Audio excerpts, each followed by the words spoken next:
So for the inaugural session, let me request the dignitaries on dais. First, Mr. Tanmay Banerjee, Chairperson of the Entrepreneurs and Startup National Committee of the Bengal Chamber of Commerce and Industry and Director of RT Network Solutions Private Limited. Welcome, sir.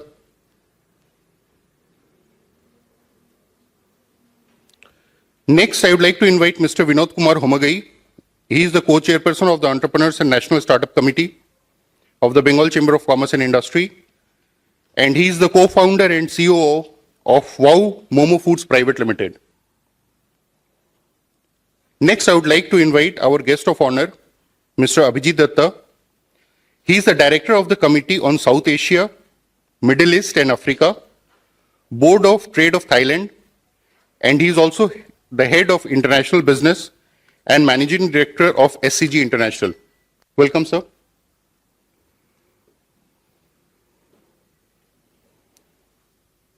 I would like to invite on stage our second guest of honor is Mr. Sushil Kumar Dhanuka. He is the president of India Thai Chamber of Commerce. Welcome, sir.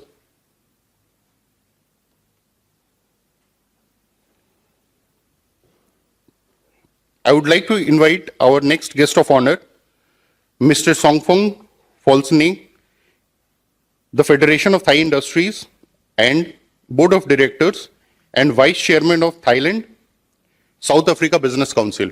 Welcome, sir. Next, I would like to invite on stage Mr. Paul Narula. He is the chairperson of Indo-Thailand Business Connect, which is a part of Bengal Chamber of Commerce and Industry, and basically looking into the India-Thailand business collaborations relationship. This relationship we had started last year, and thanks to him, now we are having the second edition of this series. Thank you, sir. I would like to invite on stage Mr. Anirban Biswas. He is the Vice Chairman of the Entrepreneurs and Startup National Committee of the Bengal Chamber of Commerce and Industry, and he is also the founder and CEO of Advitya Enterprise. Welcome, sir.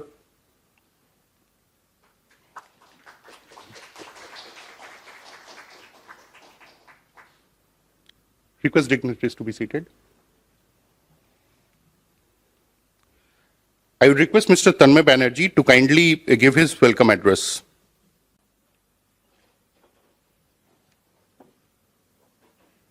Good morning, ladies and gentlemen. On behalf of the Bengal Chamber of Commerce and Industries, I welcome you all to the second edition of Global Business Summit. I would give a warm welcome to all the dignitaries on stage and thank you for your time to come over on a Saturday morning and join us. We had started this initiative from the Entrepreneurs and National Startup Committee of Bengal Chamber last year with the intention that we are able to have some connects between India and Thailand.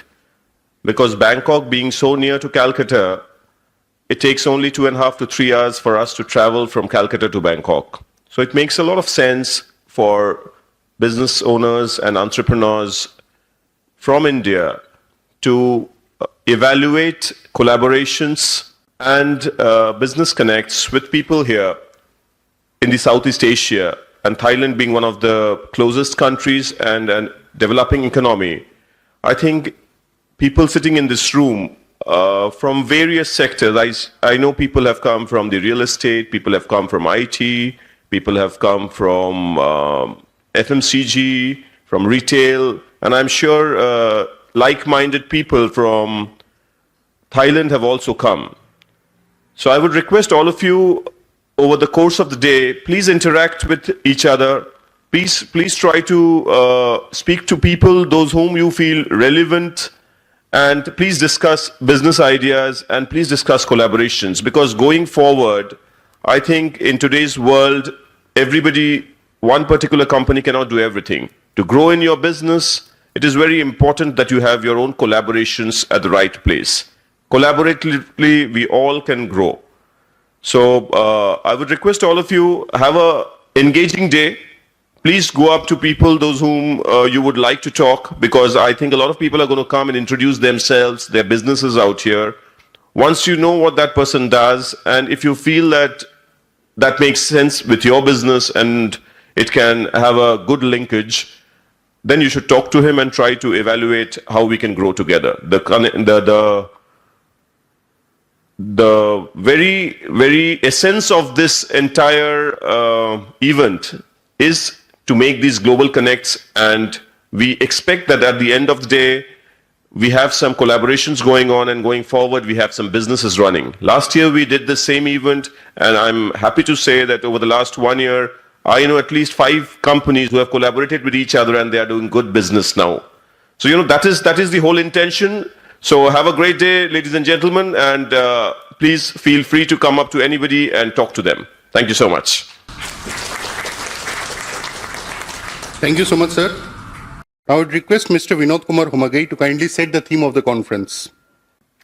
Namaskar, and thank you, Thailand.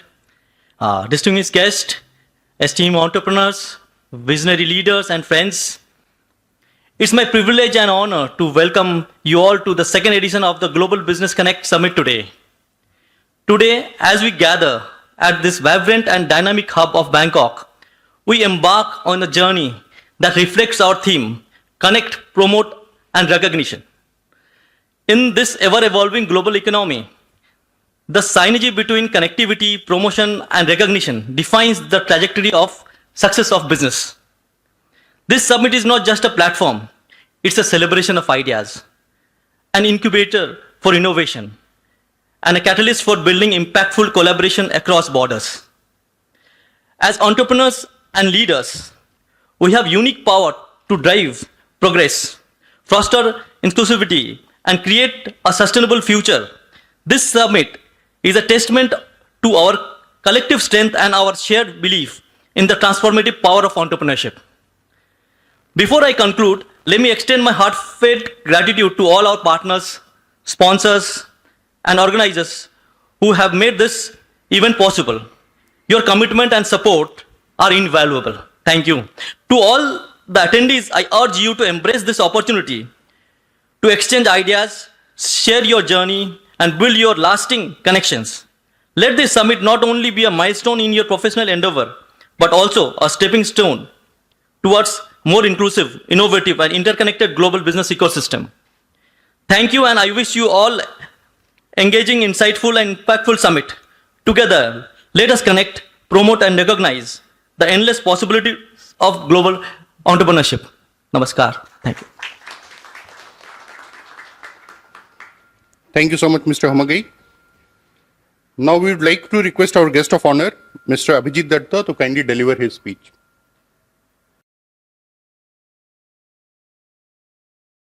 Namaskar, Swadikab, and very good morning to all distinguished guests, representatives from the Bengal Chamber of Commerce, distinguished speakers.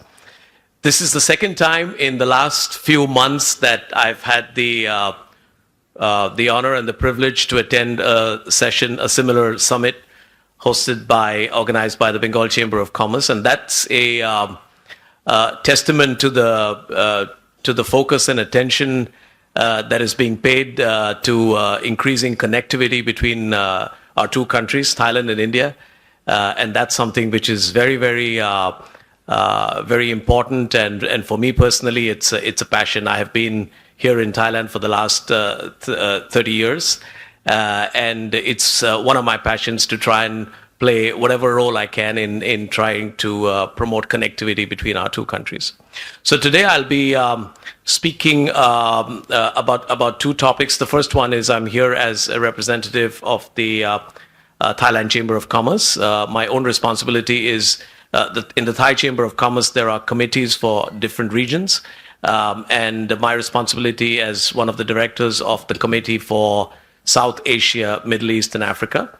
And so I'll talk a little bit about the Thailand Chamber of Commerce, what we do, what our role is. And then in the second part, I'll talk a little bit about what our company, I also work for SCG, which is one of the large industrial conglomerates here. And so I'll share a little bit about that. So I hope we can have the slides coming up in a while.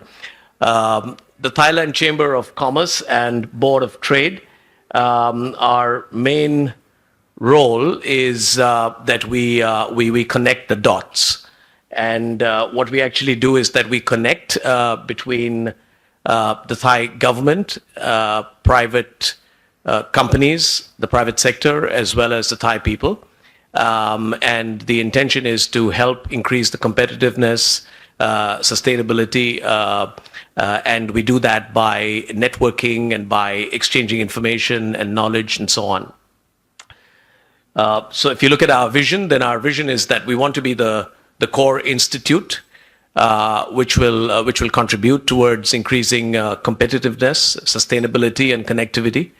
And we want to do that by encouraging collaboration, by exchanging information and knowledge across various parts and various institutions and various people. So we move on to the next slide. Then you look at the three key elements here, which is I will talk about competitiveness first. So there was a survey done in the last few years. There's a survey done on competitiveness worldwide. And Thailand has not fared very well, especially on the competitiveness of our small and medium enterprises. Our small and medium enterprises, there's about 3 million of them. And so it was decided that we would take it up as a mission to try and help, those who can help, both organizations as well as large companies, to try and contribute towards small and medium enterprises.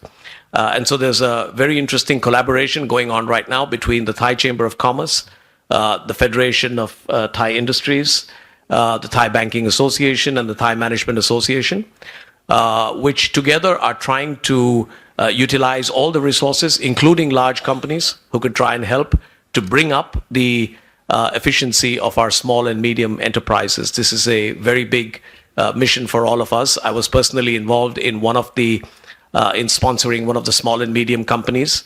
And what we try to do is try to improve their excellence by having them show what they have done in the field of HR, in the field of production, in the field of marketing, and how they can improve their organizations. And there's a competition.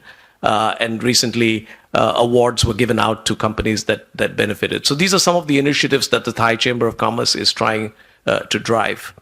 Sustainability is a very important goal, and the Thai Chamber of Commerce tries to work in line with the policy of the government of Thailand. There are initiatives relating to circularity and the green transition, and you can see much more about this on our website. And of course, the last one is about connectivity, and I'll have a slide on that later, so I'll talk a little bit about the connectivity. So we move on to the next slide. Then these are the three core value chains that we have that we work on. The first one is agriculture and food. And as you know, agriculture and food is a huge part of the Thai economy. There's more than 7 to 8 million households in Thailand that are completely involved in agriculture. And the role that we play is to try and add value to agriculture and try and promote how they can utilize better methods and improve productivity. There is a lot going on in terms of food processing, in terms of the technology relating to future foods, etc. The second one is tourism.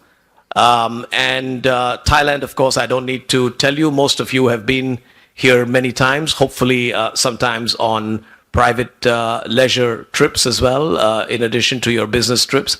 And you would see that Thailand is a very important tourist destination and it's a huge part of our of the economy here.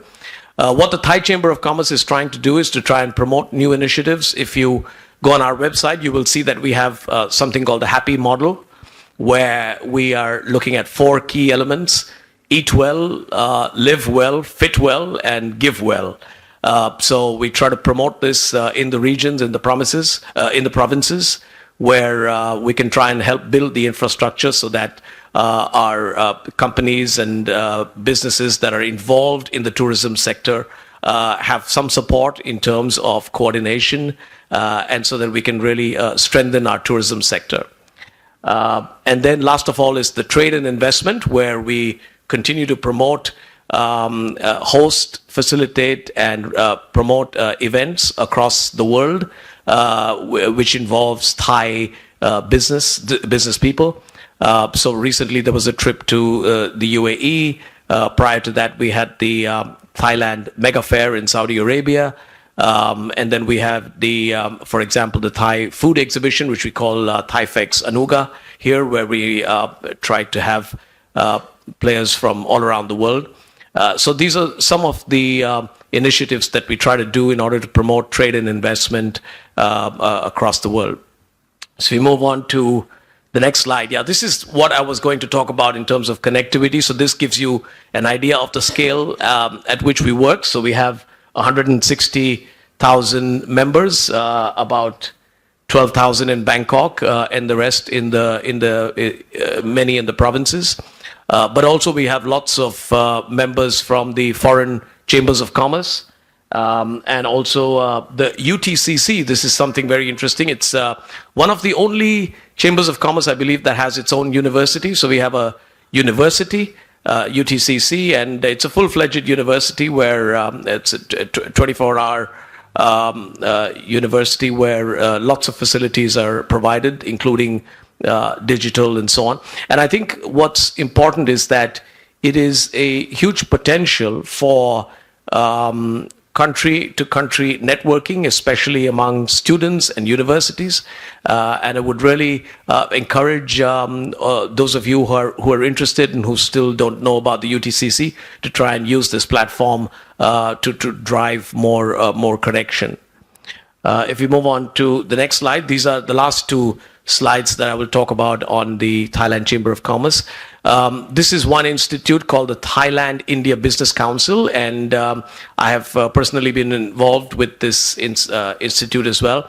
And what this council tries to do is to encourage Thai people to go to India and to look at investment opportunities and business in India. We have organized various events and trips, seminars, business-to-business matching, and so on. And it's a continuous process. I think we need to do much, much more. The opportunity for business between Thailand and India is immense. But right now we are just at the tip, and so there's a lot more that we can do. And then the last one is the India-Thailand Joint Business Forum, which is another institute that tries to promote trade and investment linkages between our two countries. So with that, I'll move on to the last part of my presentation, which is about SCG.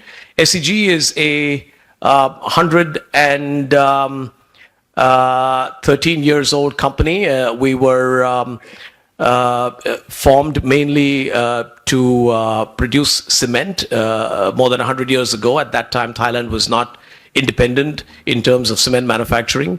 It was a company formed by His Majesty Rama VI. And then this company has moved on to various other businesses. Today we have three core businesses: cement building materials, chemicals, as well as packaging. And mostly we are a leading conglomerate in Southeast Asia. And so a few years ago, we had this initiative that we need to do something in India, where we had a very small presence. And one of my major responsibilities within SCG is to do that, is to try to promote more and more business with India. And so today I'd like to share a couple of things that we've started doing. We had our first joint venture investment manufacturing project in India, in the state of Gujarat, which was inaugurated earlier this year, as you can see in the pictures. And what we tried to do is that our company is actually a supply chain company. So typically for the last 40 years, so we are part of SCG. SCG is 100 years. SCG International, the company that I'm responsible for, is about 40 years. And we've been doing trading and supply chain, but we want to bring about some kind of innovation and do it in a new way. And we felt that just selling products is not enough. And we need to actually create connectivity and partnership with new products. And so that was the idea, that we said, let's joint venture with an Indian company and try to come up with an innovative product that will actually help in improving the construction landscape in India. So that was the background. Very happy to say that we've actually successfully inaugurated this project. It was inaugurated by Her Excellency, the Ambassador of Thailand to India, as you can see in the picture here. And today we are actually beginning to sell these products. And I'll tell you a little bit about the product. If you go to the next slide, then it's the brand name is called Smart Build, and we produce walls. So it's the same material that AAC blocks are made from, but these are wall panels. They're expected to speed up construction by about 4 times. They are economical, they are more environment friendly. And so India being a very strong construction market, we feel that this is a product that is innovative. It's getting into India for the first time, and it'll help drive speed, which many projects are looking for. So we hope that this is the first, but it will not be the last, and we will be able to successfully complete this project and then move on to many more. If you move on to the next slide, then this is something else that we are very happy about, which is that we have now increased the breadth of the portfolio of different wide range of products that we do between Thailand and India. We do not like to see ourselves as a product trader or a product business company. We like to see more ourselves as a supply chain partner, as a connector. And so our role is to try to connect whatever the business may be, whatever the products may be. And so if you can see, there's a wide range of products that we do. In ceramic tiles, we do about 200 containers every month now. We are exporting from India into Thailand and Vietnam and Philippines, where we have our own dealer networks. We use the Koto brand. And so India is producing excellent, very good quality and very economical ceramic tiles, which we are importing from India. There are other products like plasterboard liners. These are packaging products that we are exporting into India for the gypsum board plants. There's chemicals, PVC resins, which our chemicals business is helping us to export. But we're also very excited about the new opportunities. So we've recently started with food and beverages, where we find opportunities for Indian products like chili powder. That's the latest one. There's very good chili powder available in India, and we're trying to find markets for that here in Thailand. We are also into corn starch, which we export from India into the Middle East and other countries. And I think the latest one is that the battery business is growing in a big way in India. And so there are raw materials that are required for these batteries, such as lead bullion.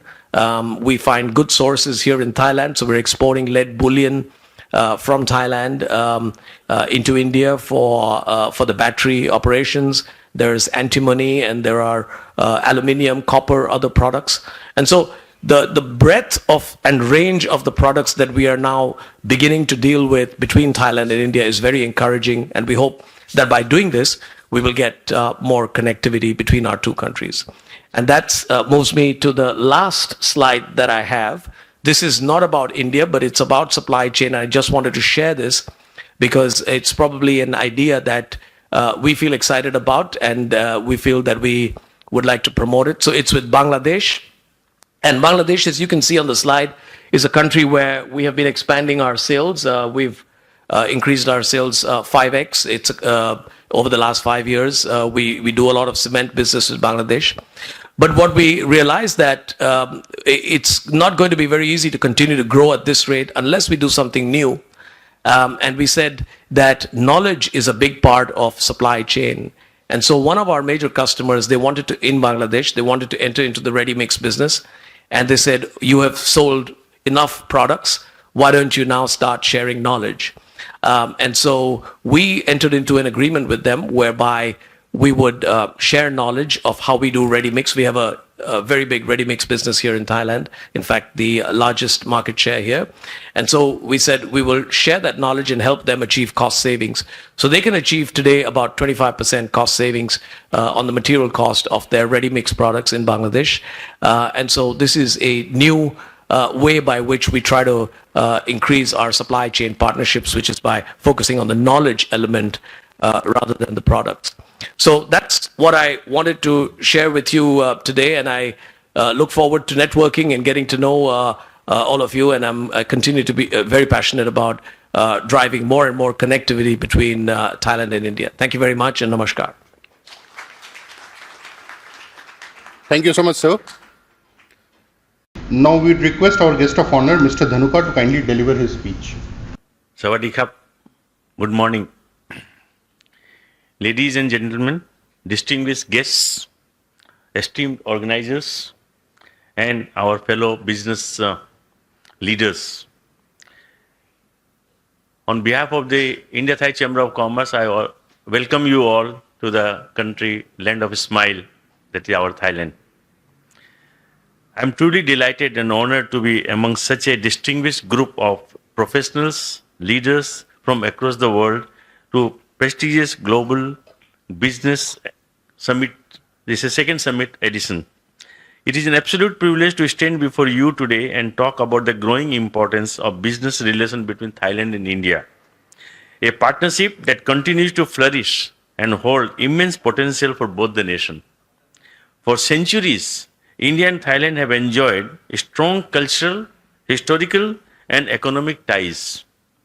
Our ancient maritime roots, rich tradition, and mutual respect for each other's culture have laid a solid foundation for what has now evolved into a thriving economic relations.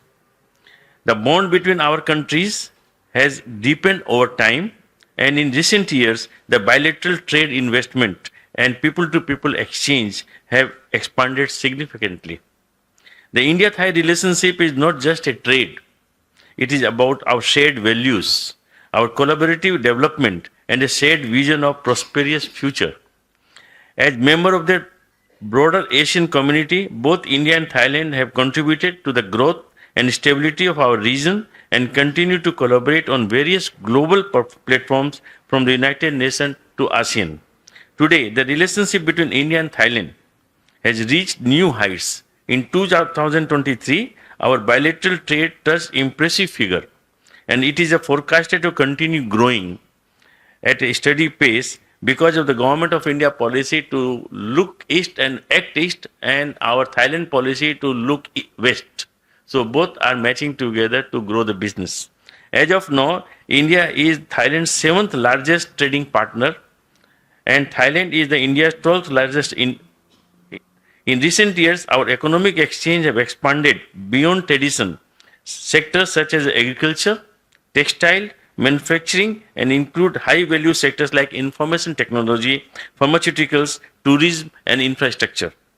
The India-Thai Chamber of Commerce has played a vital role in furthering these ties, and it continues to be a platform for fostering trade, investment, and knowledge exchange. We are witnessing increasing cross-border investment, with Indian companies establishing a strong presence in Thailand and the Thai business tapping into the vast Indian market. As we look forward to the future, several key sectors offer great promises for collaboration between India and Thailand. With the Indian ASEAN Free Trade Agreement in place, the opportunity to expand bilateral trade is tremendous, and we must continue to explore new avenues for collaboration. India and Thailand are both vibrant tourism destinations. The Thailand is one of the most popular destinations for Indian travelers. This year, they are going to complete 2 million tourists from India to Thailand. And we see the tremendous potential to enhance tourism flows in both directions, thereby promoting deeper cultural exchange, because the Thais are also very much interested to go to India for the Buddhist place. So India is the place of the Buddha, and Thailand is the... So both way, the tourism has got a tremendous opportunity. India has emerged as a global leader in technology and innovation, while Thailand is rapidly advancing in the digital space. The scope for the joint venture and collaboration in sectors such as fintech, e-commerce, and artificial intelligence and substantial technology is immense. In today's world, the focus of sustainability and environmental responsibility has never been more critical.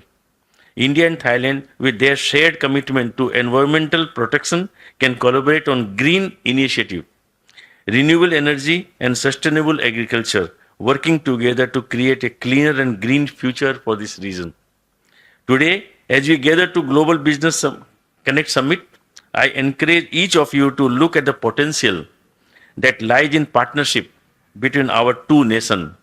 Whether you are a business leader, an entrepreneur, or an investor, this summit provides the perfect opportunity to explore avenues for growth and collaboration.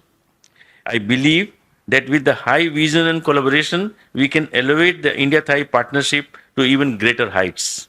Let us take this opportunity to not only deepen our trade relation, but to foster the spirit of cooperation, innovation, and shared progress. In conclusion, I would like to extend my heartfelt congratulations to the Bengal Chamber of Commerce and Industry for organizing this important summit. The event stands as a testament of the collective desire to expand global business horizon and strengthen between these two countries. Thailand and in fact, all world, not only Thailand, India, but the whole world is open. Thank you for all your attention, and I look forward to engaging with all of you throughout the summit. May our efforts continue to bring prosperity and mutual growth for India and Thailand and for the larger global business community. Thank you. Jai Hind. Sawadee Krap.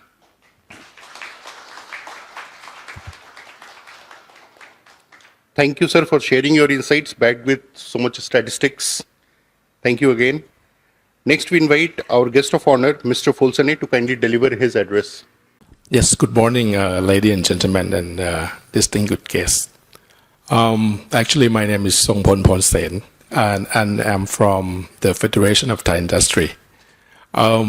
Basically, I just get out from the hospital not long ago. I got an operation, so it's not quite easy for me to walk around. So I have to excuse myself that I have to keep presentation sitting down. Okay, let me tell you a little bit of the Federation of Thai Industry. We have about 16,000 members, and most of our members are the manufacturer. We are working closely with basically the Chamber of Commerce as well as the Bank of Thailand. Basically, we are mainly a producer. We have different segments such as agriculture, automobile, and energies, and as well as agriculture and food. Basically, we have the website is like fti.co.th. Okay. Basically, with Thai and India, we also work closely with the chambers to promote our business, and bilateral trade between the two countries. And with nowadays, there are a lot of trade wars going. They got a lot of our big brothers like the Chinas to come in and into these regions, and but we basically working closely with all the countries, and we try to also work with the Indian regions. So I hope this can be helpful, to collaborate between the two countries. Thank you. Next, can we have Mr. Narula, who is also chairing the Indo-Thailand Business Connect from the Bengal Chamber of Commerce and Industry. This forum is basically part of the Entrepreneurs Committee of the Bengal Chamber. Sawadee Krap. This is the same version with Namaste. For gents, Sawadee Krap. For ladies, Sawadee Kha. Let's all practice together. Sawadee Krap. Once again, loudly, Sawadee Krap. A warm welcome to Bangkok, Thailand, to Global Business Connect Summit, especially those coming all the way from India and from other countries outside of Thailand. Any one of you seated here from outside of Thailand, coming to Thailand for the first time? Anyone? Oh, first time. Yes. A warm welcome to you, especially coming for to Thailand for the first time. Respected Shri Tanmoy Banerjee, Shri Binod Kumar Homagai, Kun Apichit Datta. For Thai, I would rather address as Kun. That's the polite way of addressing in Thailand instead of Mr., Miss, Mrs. Respected Kun Sushil Kumar Danuka, Kun Songpon Polasen,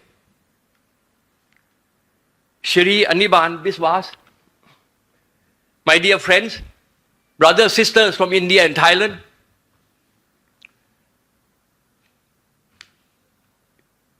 being a person who was born in Thailand, grew up in Thailand, we live here more than 100 years.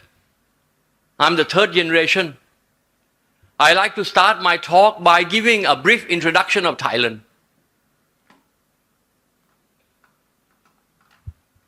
Almost 100 out of 100 cultures in Thailand has their root from India. When we meet, we put our two hands together. That's Indian culture. Our language, Thai language, originated from Sanskrit. It's an ancient Indian language. Buddhist monk prayers is in Pali. Again, ancient Indian language. When we name a person, we follow Indian culture. We consult an expert because Thai name, like Indian name, has meaning. It has to be the right meaning for that child. Most of you arrive through Suvarnabhumi. That's how we pronounce in Thailand, or how you pronounce Suvarnabhumi airport. It's an Indian name. Our religion, Buddhism, 70 million here, more than 90% follow Buddhism, root from India. When I was a boy growing up, going to a school, I learned about Ram, Lakshman, Hanuman. Is a part of every school textbook. And in Thailand, we so much respect. We cannot just say Ram. We call Pra Ram. Pra Ram means God Ram. We call Pra Lak. Pra Lak means God Lakshman. We cannot just say Ram, Lakshman. It's a part of every school textbook. Every school child going through a normal school system know about this epic. How all these cultures came to Thailand. Today, this is the Global Business Connect Summit, but in fact, relationship between India and Thailand dated back at least 2,000 years. During the time of Emperor Ashoka, who's seen bloodshed, who's seen killing, who's seen children become orphaned, wife become widow, and who learned about Buddha's philosophy, wanted to spread Buddhism, wanted to spread ahimsa, wanted to spread peace. So along the Buddhism, the Indian cultures came. Now let me continue a little bit into Thailand economy. In the 1940s, Thailand economy, 25% was from rice. We were known globally as a rice producing country. 1940, 25% GDP from rice. Our industry started in the 1960s. Prior to the 1960s, almost everything imported. Industry started as a substitute for import. So that we start reducing our import, we make in Thailand.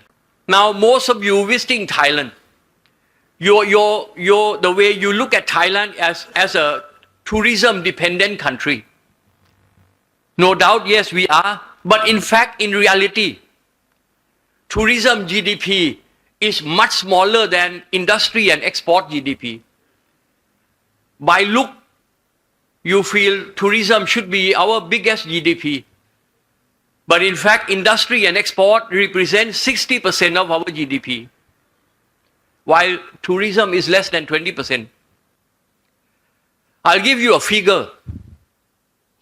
2019, a year before pandemic, our tourism revenue was 50 million US dollar. 50 million.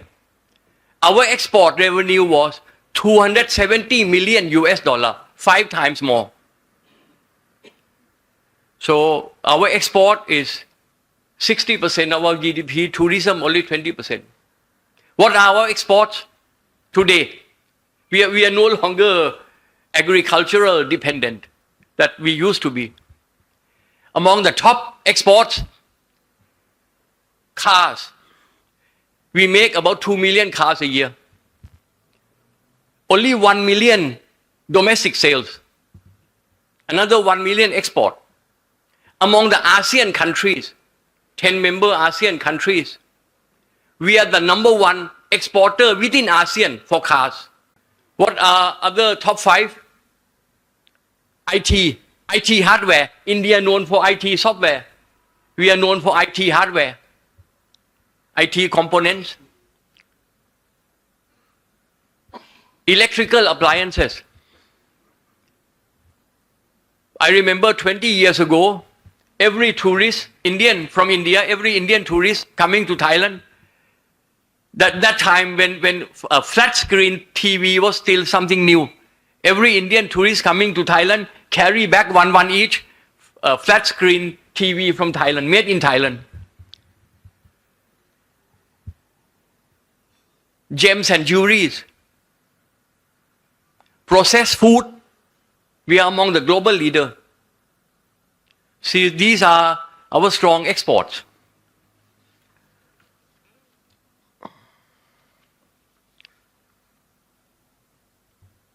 Now let me move into my next subject. I call ASEAN Golden Era. I look at the next 10 years as a golden era for ASEAN. What is ASEAN? ASEAN was formed in 1967, right here in Bangkok, by 5 men. Look at the profile of each person. From Thailand, he's a Thai. Educated in France, he's a Buddhist. Another gentleman coming from Malaysia, a Muslim. Another gentleman coming from Indonesia, a Muslim. A guy from Singapore is a Tamil, born and raised up in Sri Lanka, moved to Singapore, became Singapore citizen. He became a minister, he represented Singapore. A guy coming from Philippines, a Christian, very diversified religion background came together more than 50 years ago in Bangkok with a vision.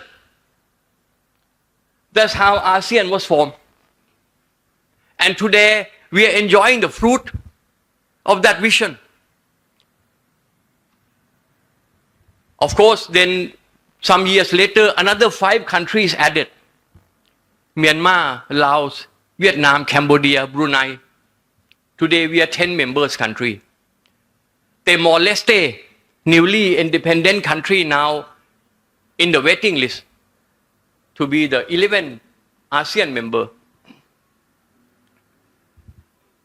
Now, let me share one by one why to support my subject, ASEAN Golden Era, the next 10 years.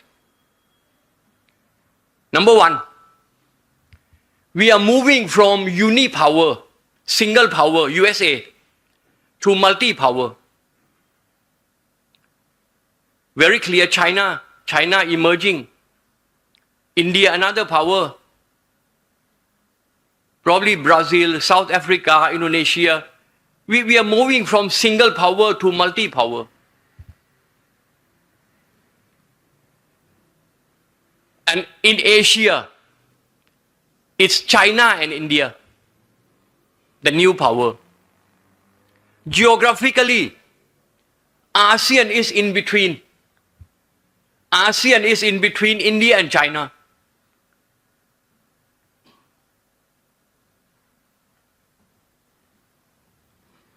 I see the next 10 years, the war between US and China will intensify. I mean the economic war. No way otherwise. The war between US and China will intensify, which will greatly benefit ASEAN. The more war, economic war, the more money will come into ASEAN.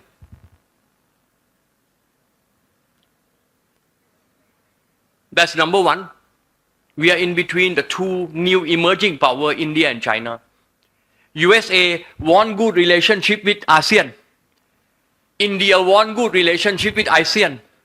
China want good relationship with ASEAN. Everyone want us. So we know how to play a neutral role. We don't need to be taking any side. Number two, ASEAN is the most peaceful region on the planet. Look at this. 700 million people. 250 million Muslim. 150 million Buddhists. 150 million Christian. A smaller number Baha'i, Taoism, Confucius, Hindu. We are so diversified in religion. We are so diversified in language. Even our neighbor Laos, Cambodia, we do not speak the same language. I cannot understand Khmer language. I cannot understand Burmese language. We are so much diversified in religion, in language, in culture. Yet we are the most peaceful region on the planet. Everywhere you see war. Both First and Second World War started from Europe, where most people follow one religion.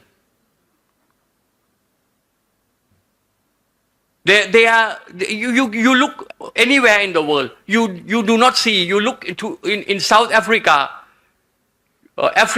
South America, Central America, anywhere in the world, you do not see so much diversity as you see in ASEAN. And how is it possible we are the most peaceful region on the planet?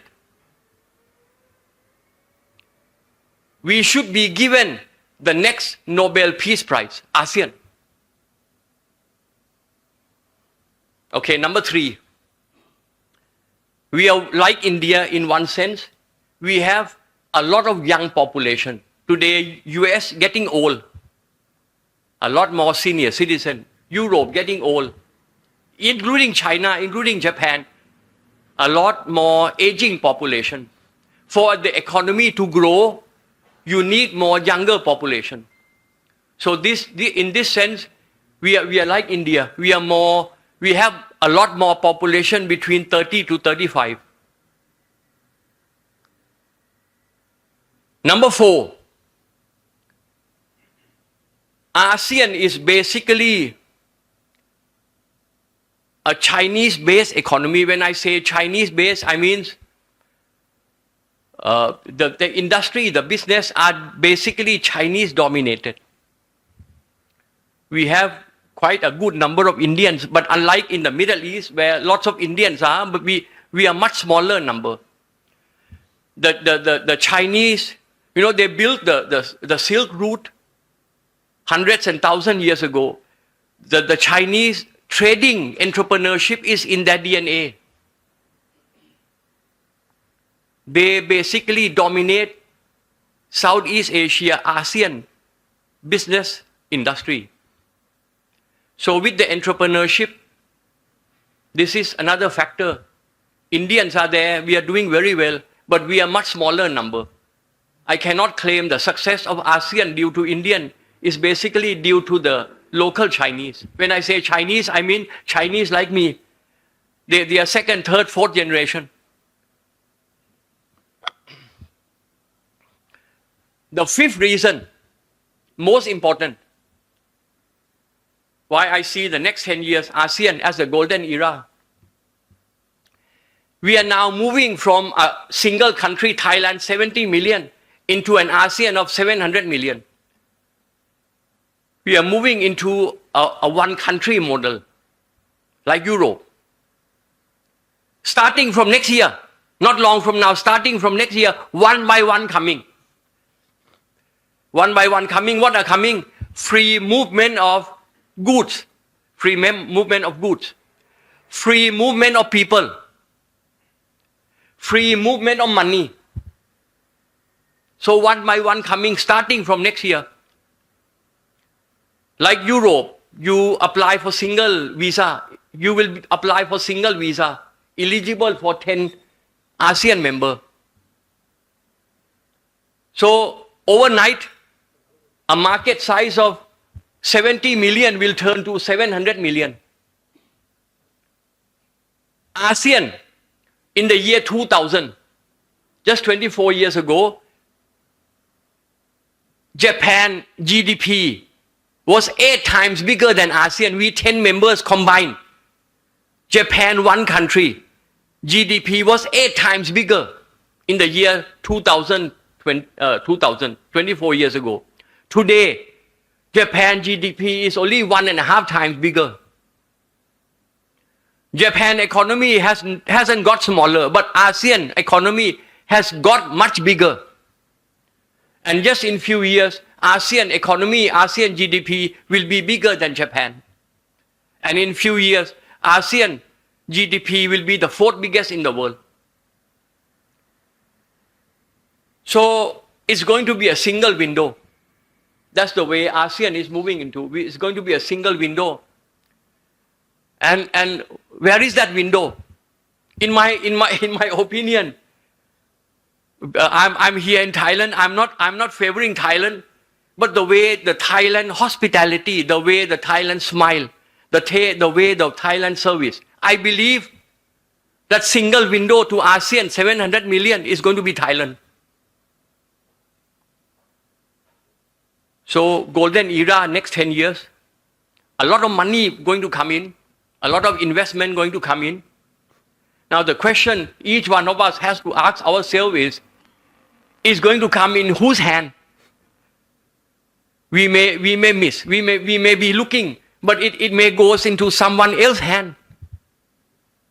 A lot of money coming in, a lot of investment coming in. How would you grasp?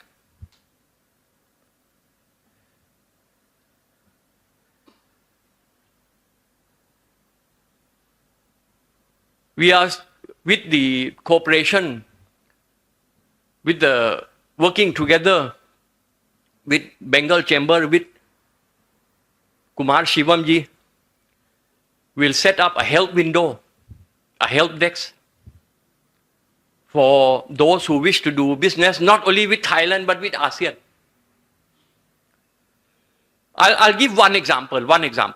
Let's say a Chinese company want to hide from Donald Trump that it's a Chinese-made product coming to Thailand to start a factory. Donald Trump and his team, very smart, he can find out that it's actually a Chinese company. I would say yes. First, you register a company in Singapore. And from your company in Singapore, you use that company to register a company in Thailand. No way Donald Trump will find out that it's a Chinese company. Because it's a Singaporean company setting up in Thailand. I'm just giving example. Am I favoring a Chinese company? No. I will help a Chinese company, Indian company, American company, wherever you are coming from, if you want to do business in Thailand and ASEAN. So, opportunity in your hand. In Thai we say, น้ำขึ้นให้รีบตัก means the water is rising. Is your bucket ready? Is your bucket ready to grab the water? น้ำขึ้นให้รีบตัก Are we ready? Cheers. Jai Hind. Now we'll request Mr. Anirban Viswas to kindly deliver his vote of thanks on behalf of the Bengal Chamber of Commerce. Good morning, friends. It's always good to be in Thailand. I extend my heartfelt gratitude to all the dignitaries present here for sharing their thoughts and giving their precious time to us. And a very big thank you to all you businessmen and entrepreneurs from different countries who have come here. The biggest thank you to all of you. And our partners, without whose support, we couldn't have had this program so efficiently and effectively. And last but not least, the Secretariat of the BCCI, whose relentless effort and coordination has made this event possible. I thank the dignitaries of the inaugural session, Mr. Tanmay Banerjee, Chairperson, the Entrepreneur and Startup National Committee of the Bengal Chamber of Commerce and Industry, Director RT Network Solutions Private Limited, Mr. Binod Homagai, Co-Chairperson, the Entrepreneurs and Startup National Committee, the Bengal Chamber of Commerce and Industry, and co-founder and COO of Wow Momo Food Private Limited, Mr. Abhijit Dotto, Director of the Committee on South Asia, Middle East and African Board on Trade of Thailand, Mr. Songphon Folsen, FTI Board of Directors, Vice Chairman, Thailand South Africa Business Council. A very special thank you, sir. Mr. Sushil Kumar Dhanuka, President, India Thai Chamber of Commerce.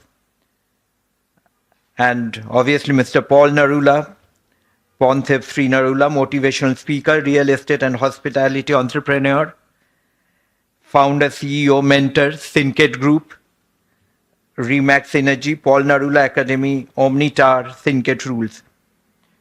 I take this opportunity to thank our partners, our co-promoters, RT Network Solutions Private Limited and Wow Momo, Chief Patron GIS Group, in association with Aditya Enterprise, Gold Partner Ascensive Educare Limited, Star Incubator, University of Engineering and Management, Event Partners, Seven Boats and Space Joy, Strategic Partner, Paul Narula Academy.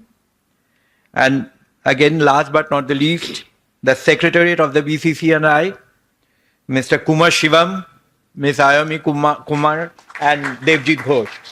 Thank you very much. We look forward to a very effective business networking introduction and connect throughout the day. Have a great day, everyone. Thank you. Thank you so much, Mr. Viswas. Once again, from the Bengal Chamber of Commerce and Industry, we extend our sincere gratitude and thanks to all the dignitaries on the dais. So can I request Mr. Tanmay Banerjee, Mr. Binod Homagai, Mr. Narula and Mr. Anirban Viswas to kindly hand over the mementos to Mr. Dhanuka. Also with mementos, we have got a special book which is written by one of our committee members, Ascensive Educare. If Mr. Chatterjee is there, if you can also come on stage.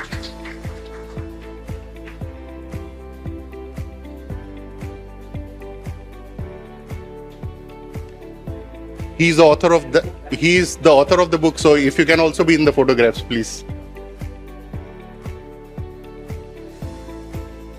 To Mr. Folsen.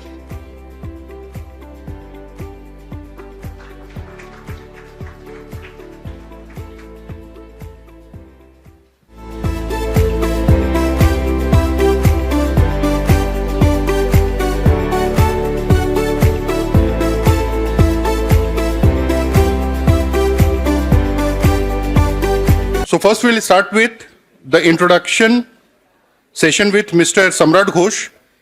He is heading business for Z Entertainment Enterprises Limited. On stage, can we invite Mr. Samrat Ghosh? Mr. Ghosh, please. Good morning, ladies and gentlemen, esteemed dignitaries, and my friends from India and Thailand. My name is Samrat Ghosh. I'm a media professional with 2.5 decades of experience in the area of media. And I work with a company called Z Entertainment Enterprises Limited, which is one of the largest media company in India. And we are the global media and entertainment powerhouse. In fact, to talk about my company, Z Entertainment, we have been pioneer in the Indian television space. We launched the first private satellite channel in India way back in 1992. And currently, we have more than 50 domestic channels and more than 40 international channels operating in more than 120 countries worldwide and winning the hearts of 1.3 billion viewers across the globe. Currently, our robust business culture is built on the strong foundation of 4 key pillars of entertainment. So we are into a linear television channel, we are into digital OTT space, we are into movies and movie production, and we are into music. As I've said that, we are into linear television space and we operate in more than 50 domestic channels in 11 various Indian language with 722 million monthly unique reach. What does this number stands for us? In fact, if I talk about the Indian television space, so almost 900 million people have access to television. And when I say 722, which means that our channel is being watched by more than 80% of Indian population. And so far, it is one of the highest reached in our country. And in the international market, we have more than 40 channels operating into 7 different languages. On the digital front, we have a leading OTT platform called Z5. And so far, we have produced more than 150 original shows, and we have more than 4,500 movie titles in our library in 12 different Indian languages. And we also stream more than 100 channels on our platform. In terms of the film business, Z Studio is one of the top 3 movie companies in India, and so far we have released more than 70 films. We also have India's leading music publishing label called Z Music. So far have released more than 10,000 songs in 22 different languages. So our core purpose is to create extraordinary, and we exist for the extraordinary ideas, stories, journey, experiences, partnerships, possibilities, and performance, and so much more. And it is just not a goal for us, but as a standard, because the extra mile is where the magic happens. So from this forum, I look forward to a magical collaboration across our various portfolio of businesses, and I'm excited to join hands for an extraordinary journey along with you guys together. Looking forward to work in a collaboration in the area of television, film, music, and films, and OTT. Thailand has a stunning landscape and a very vibrant culture. So if subsidy can be worked out, then we will drive tourist footfalls via tourism-centric documentaries, travel shows, full-length feature films, and mega serials, and which will help to generate a lot of local employment opportunities here in Thailand as well. And if the media business roads can be opened up, it will also nurture a lot of cross-pollination of talents, both from India as well as from Thailand. And I've been told that there are a lot of IT professionals, so we can also collaborate in the area of AI. AI can assist in analyzing audience preferences, optimizing content delivery, in editing and transcription. So together we can create personalized user experiences and develop innovative storytelling methods and ensure responsible deployments, AI deployments. And I've been told by Shivam that one of the guests also deals with lifestyle, I think in terms of fashion. And we also have a lifestyle channel called Z Zest, which is extremely popular in Southeast Asia. So we can co-create content in the areas of food, travel, fashion, lifestyle, and many more. So look forward for that interaction during the break. And in fact, as many of you are leading your own businesses, and since I've said that, we operate in more than 122 countries worldwide and with a huge global reach. So we can also partner you in terms of your business expansion if you come and advertise on our channel. And we will be able to, help you out in that particular area in terms of reaching to your target customers through our various, offerings in the form of television channels, OTT platforms, and through various, in film integrations and music that we produce on our music label company called Z Music. And since I'm also a cultural enthusiast, so we can also work together in this particular area. India has a deep emotional connection with Thailand. Our first Nobel laureate from India, Rabindranath Tagore, visited Bangkok in 1927 and led the Indian community plan for establishing cultural exchange programs between India and Thailand.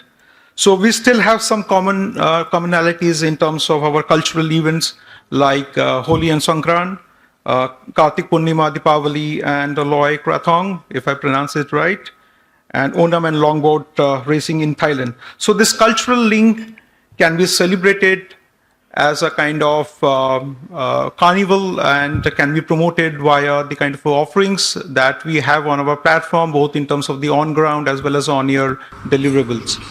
So yeah, look forward to more fruitful and exciting interaction ahead during the break. So thank you so much for giving me patience hearing. Thank you so much. Thank you so much, Mr. Ghosh.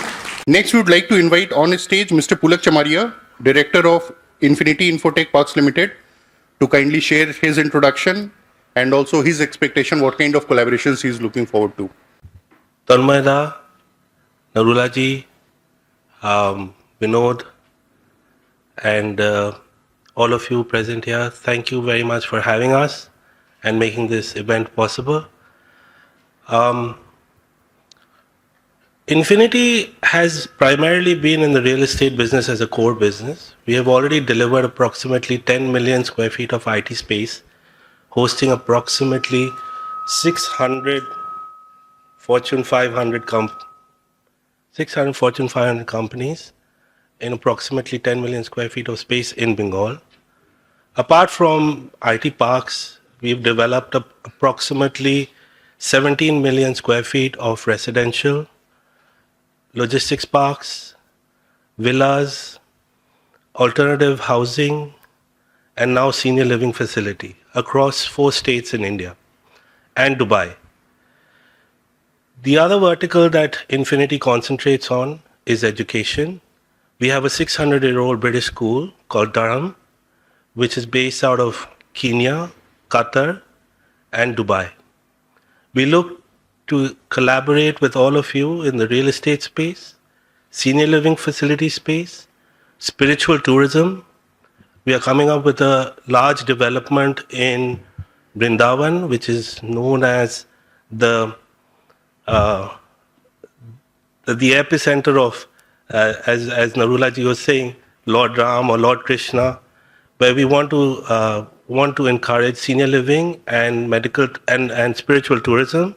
And we want to grow this business across the country and globally. We would like to also explore opportunities with you in senior living facilities across the country and globally.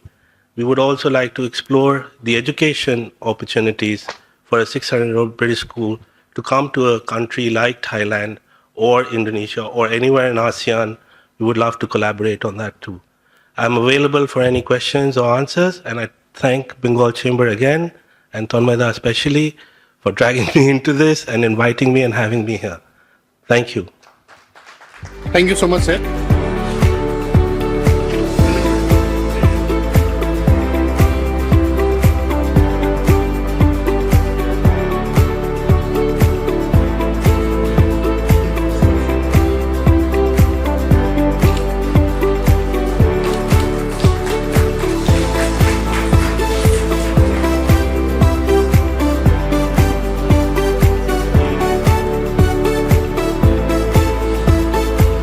Next, we would like to invite on stage Mr. Kalyan Kar, co-founder of Predicati Business Solutions Private Limited. Sawadee Khab. I'd like to thank Bengal Chamber, Shivam, and everyone else who's given me a chance to come and speak in front of you. It's a wonderful country. I've been coming here for quite some time, and I have made a lot of friends, and I see many of them in the room. So thank you for having me here. I need to thank Ajahn Paul for creating that Indo-Thai connect and the integration that he spoke about. And that's wonderful. And that gives me the confidence to come and tell you that I represent a company called Predict. We are into artificial intelligence. And I'm looking to collaborate with business houses and individuals of Thailand, where we can share our knowledge and create a win-win business proposal. Basically, you must be hearing of artificial intelligence a lot. So my product, which I'll show a quick demo out here, is basically any industry where if your consumer or your customer has to make a choice, my machine will behave like a human being and will help that person to make a choice and create the sale for you. My primary focus areas are in healthcare, in real estate, and in tourism, which is one of my favorites. And we are also looking to partner with you in AI training and education, which I think is a big opportunity in days to come. I have a small 3-minute video. Take a look at it, and you will understand how this AI can augment and do your business and how we can collaborate thereafter. Devjit, if I request you to play the video, please. This is how the machine will talk, and you are going to interact. Below is what you are interacting. And this can be done by typing, or also you can speak in any language of your choice.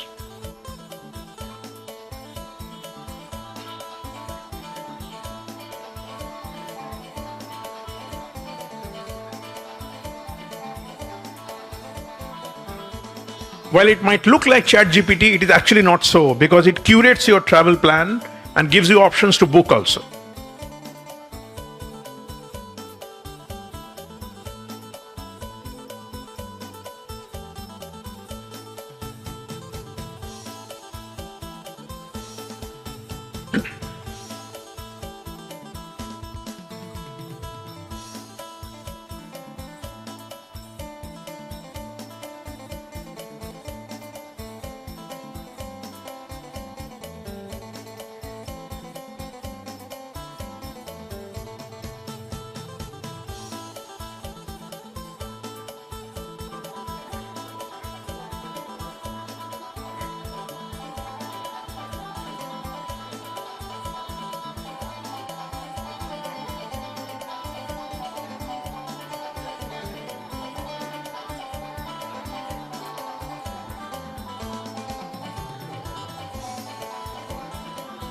So it gives you options based on what you're asking for, and you can directly go and do the booking.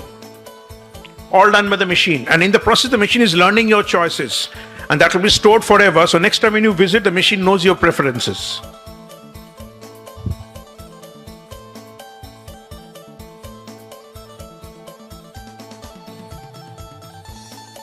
And whatever you're saying, you can replicate this in real estate, in healthcare, wherever there is a option of choices by the customer.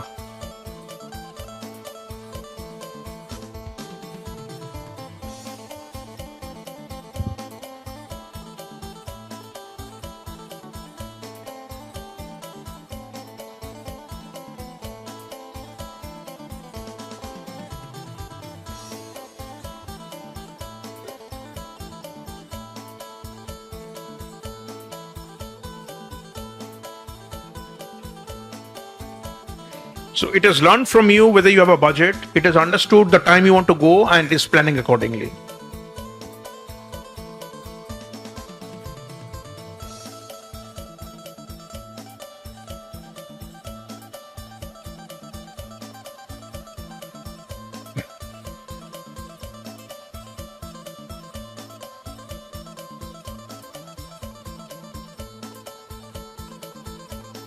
It will also help you to book a cab if you want.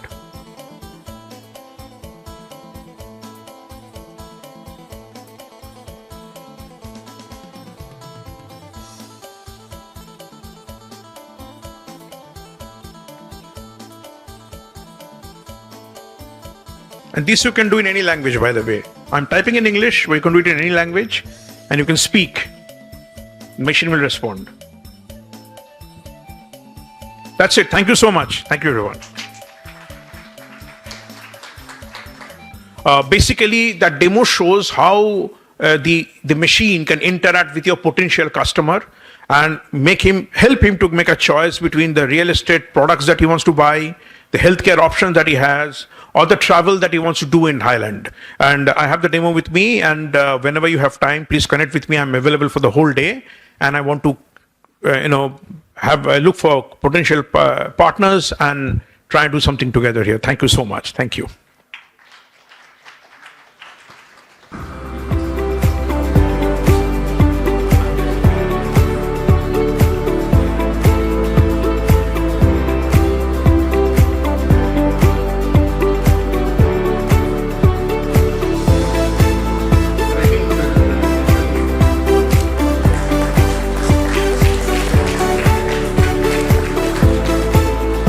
Next, we would like to invite on stage Mr. S. Sinha Roy, Managing Director of Roy Global Company Limited. สวัสดีครับทุกท่านครับ Namaste, and we have Russian, so I must say in Russian, Здравствуйте, добрый пожаловать. First of all, I would like to convey my gratitude and thanks to BCCI and all the members and my respected mentor, Achan Ponthep Sri Narula.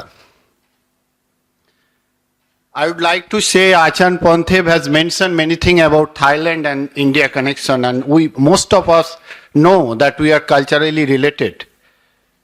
The first time when I arrived in Thailand, the roads were very confusing, and it struck my mind that if I know and if I find out, and in those days there was no GPS system, if I know about the Rama, so there is road Rama 1, Rama 2, Rama 3, Rama 5, Rama 8, Rama 9, and you will be knowing the Bangkok. So you see, that shows how close tie-up and how close we have been. And once upon a time, it seems to me it was a part of Akhand Bharata. So that is why we are here. And in Thai, one of my first visit in Thailand, I met with a girl, and her name was Dala Ratri. And then I found out the real name is Tara Ratri. It inherited from Sanskrit. Myself is S. Sinha Roy, and it's pleasure being here and present myself on behalf of Remax Energy. I am into part of Remax Energy, and this is under the mentorship of Achan Sri Ponthep Sri Narula, a real estate company which is based in US, and we have been serving in Thailand and around the world, and we have been in commercial and residential properties. Let me talk about real estate, Remax Energy. Remax is a company, as you can see in the screen. It's a world-renowned company. We are not into construction. Mainly, we are into brokerage, and we have a tie-up with a lot of big construction companies who we represent and who we do the sales for. And Remax Energy, the office is located one of the prime complex place in Thailand, that is Soi Fort, Sukhumvit. And under the mentorship of Achan Sri Ponthep Sri Narula, and with the proper ambience and amenities, we serve the best sources, best information to all foreigners or local Thais, including Indian investors.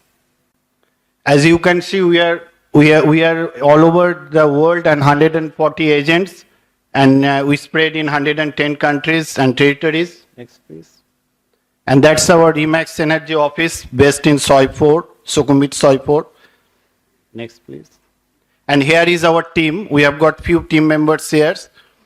And if you would like to gather any information, you are most welcome to connect me or any of our team members, please. Yes, here comes the story. So I am here to represent the real estate. Why Thailand? Why it is Thailand? People talk about Dubai, investing. Earlier it was, in my young age, it was Hong Kong. And now why Thailand? Well, to your best information, Dubai has changed its policies. It's not Dubai what it used to be 10 years back. Now they are getting stricter with the rules and regulation. And Thailand is an economy, an open economy, and in sandwich between two economical giants, India and China. And not only that, as Achan Ponthep just mentioned, ASEAN is going to be one of the largest economy. And being part of the ASEAN economy, we have enormous opportunity to expand. And other gentleman, the director of BCCI, he just mentioned we have only few hours flight from India. So we have got a great connectivity. And at present, we have over 18 destination flights from India to Thailand. And that gives us enormous space, enormous mobility to move at any time. And it happened for me as well. I have been traveling from here to India. It happened, I did my breakfast here and lunch in India, dinner in India, again back to Thailand, have my Thai breakfast, dinner. So that's how the Thailand is an ideal place to invest in terms of any kind of investment in your mind, an ideal place to explore, an ideal place for recreation. So all in one. So in other way, Thailand has got a bright future compared to any other countries, according as far as my analysis I have done in several years. Next, please. So here are the success stories of the Remax Energy, what we have been doing. Achan Sri Ponthep Sri Narula, Achan means Acharya, and he has been in this, we are under the mentorship of Achan Sri Ponthep Narula, and he has been in this trade for over 40 years.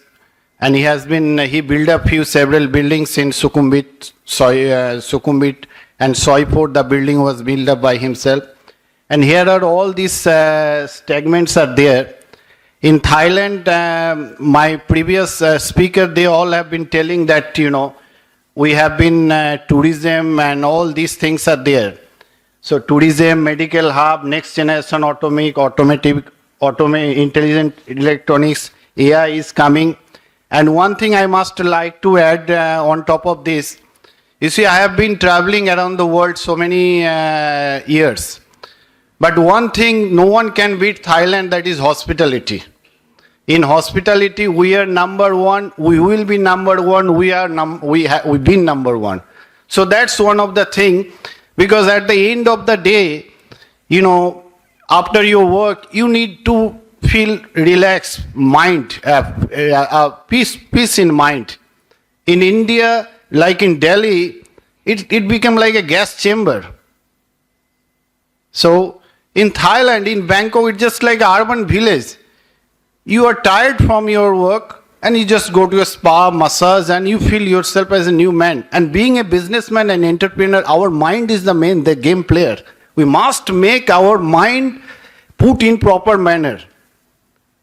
We have a lot of difficulties. We face the problems in our office, staffs, then finally families, and everyone is complaining that you don't have enough time for us.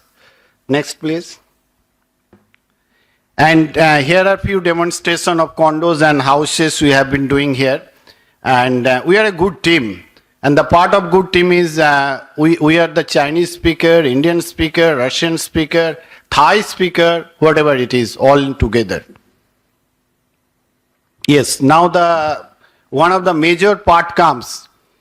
As soon as someone coming to Thailand and saying, why shall I invest in Thailand, and what benefits of visa it gives me? Because you see, the human nature, after being an entrepreneur, businessman, or a service person, after 45, it start thinking about your retirement.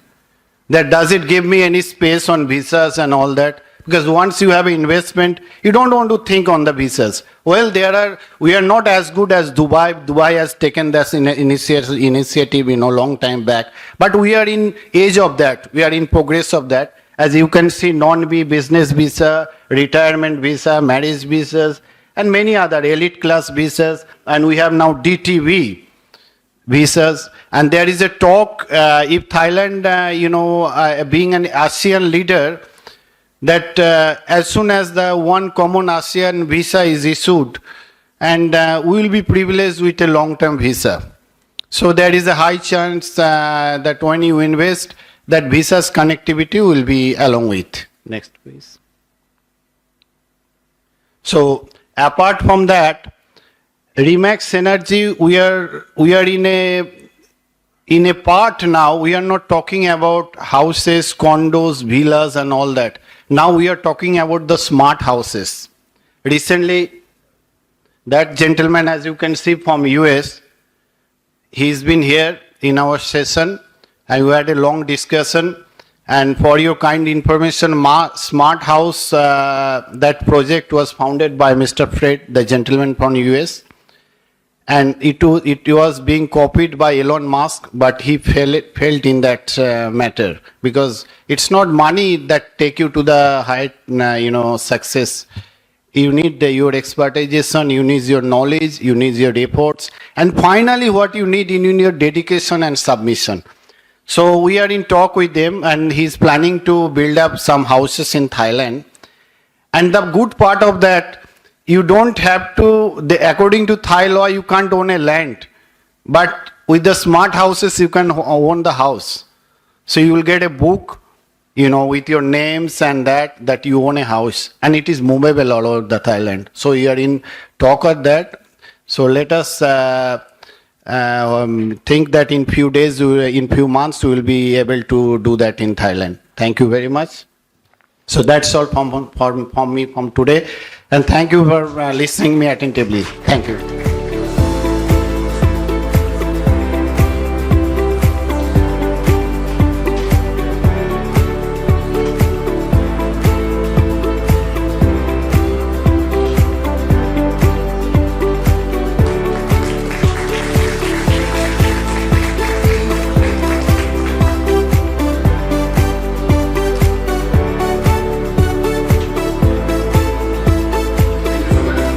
Next, we have Mr. Sandeep Sen Gupta, Managing Director of ISOA Data Securities Private Limited. A very good morning to all of you. That is also me.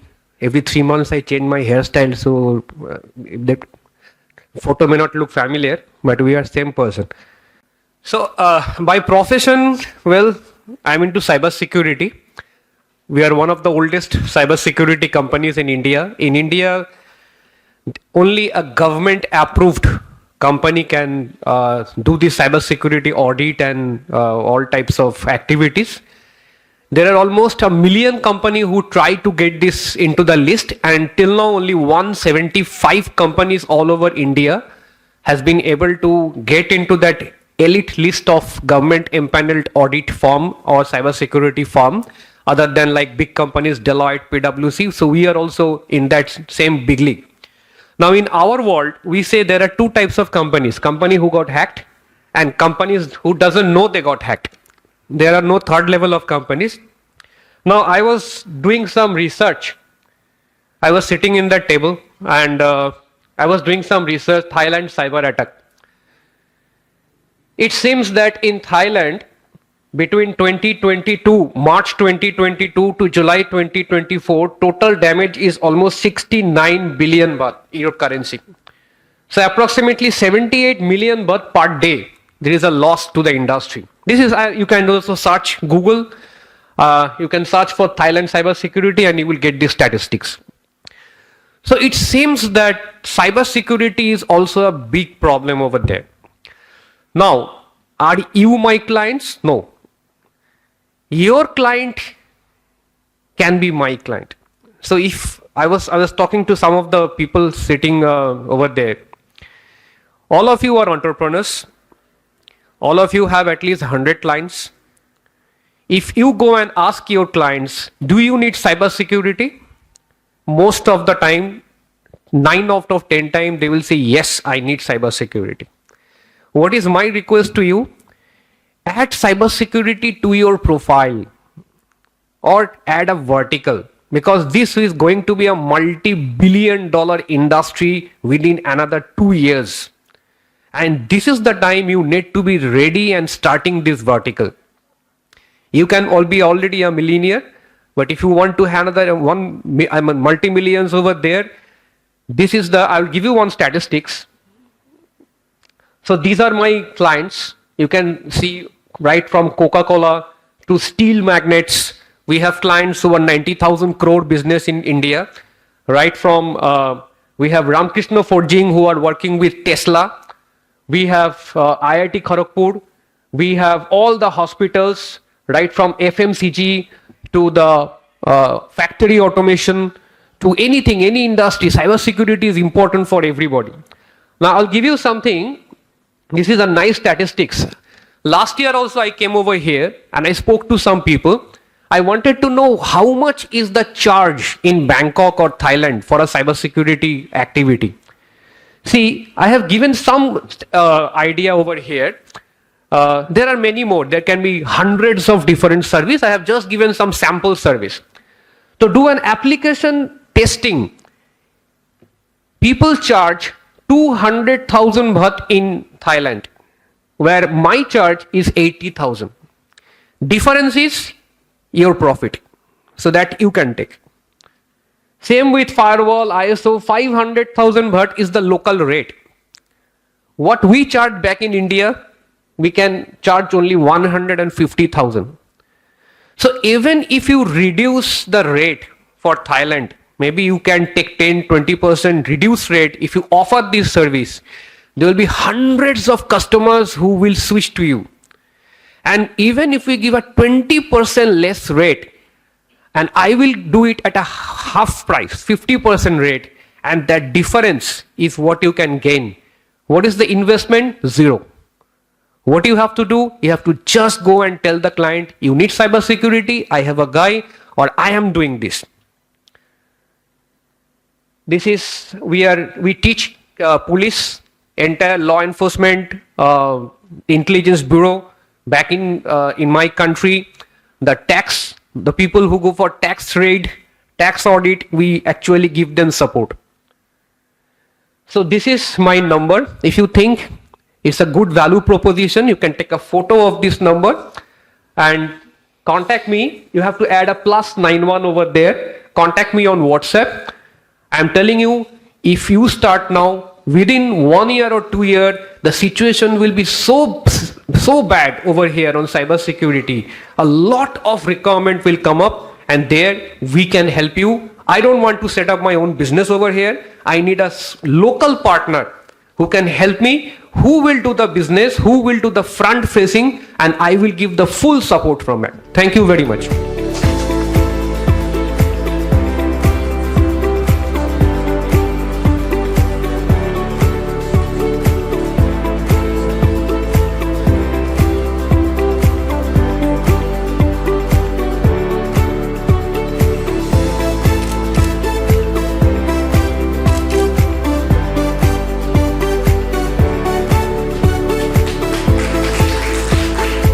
Next, we have with us Dr. Arijit Bhattacharya. He is the founder and CEO of Virtual Infocom, which is into deep tech. Namaskar. You know the meaning of Namaskar? It's not actually Namaste, it's coming from Sanskrit. It's called Namah Te Namah. Your brain, my brain comes together to do a greater goodness. So I'm in Shyamdesh. Long back it used to call as Shyamdesh in Asia. Akhand Bharat, which probably was shared by my friend. What I do, we run India's one of the first game development company. I was crazy enough to start the company when I was 17 years old while doing my study. And eventually while doing masters, I felt that probably I'm the guy who is looking for help and support. And in deep tech, there is none in India. So can I create an ecosystem? 2008 onwards, I became a mentor, started helping the startups to grow, eventually established a VC fund in US. Sequentially, we started making smart cities and so on and so forth. We entered into various different verticals. Let me not speak, let my work speak. And I'll request you to please watch a little bit of entertainment, connecting with definitely 3D, AI, game, and few bit of more in the presentation.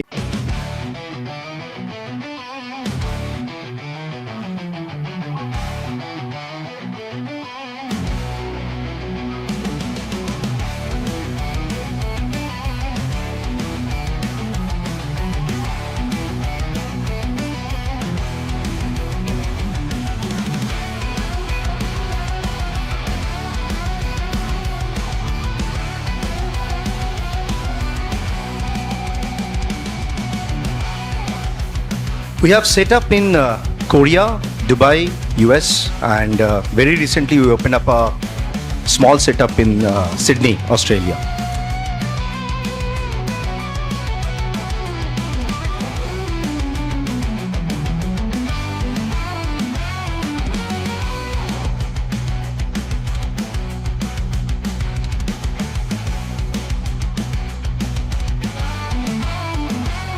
So how we started with digital twin, making the smart cities, of course, from the planning segment, and then eventually partnered with multiple different real estate players, various IoT integration partners, and now we are acting as a solo builder of a smart city. Recently we have done near Busan, eventually expanded in Middle East, making Ras Al Khaimah pretty much active. And very recently I have been honored to be invited by the President of Liberia to build that particular country in the western part of Africa, full of natural resources.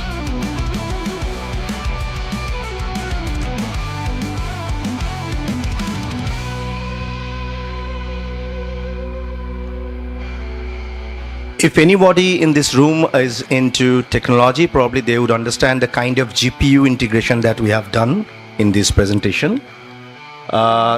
These are not generated by the common market AI. This is our own engine, own server, own setup.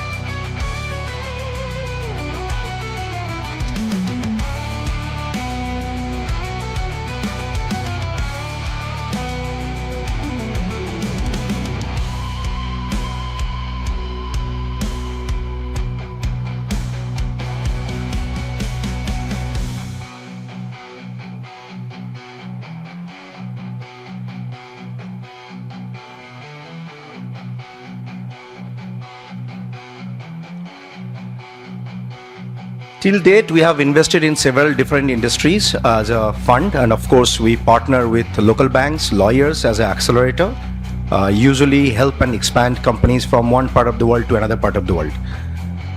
With the grace of God, I started World Leaders Summit 2019, which now is a 101 countries network. During the COVID, we did things online. Eventually, after COVID, we did that in Dubai, physical.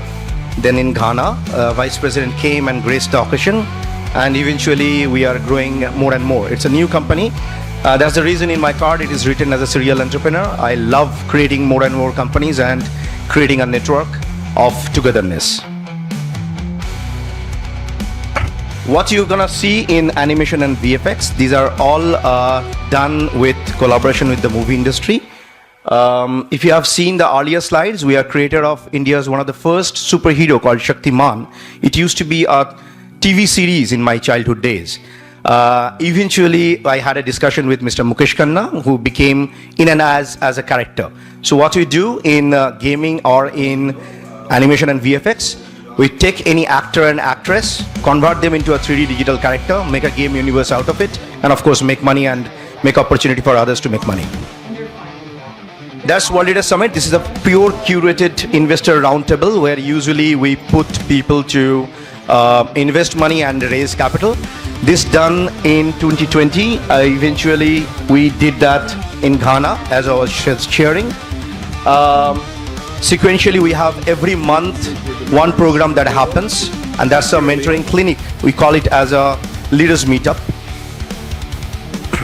Few of the respective speakers in World Leaders Summit. You can see the number of countries, number of people.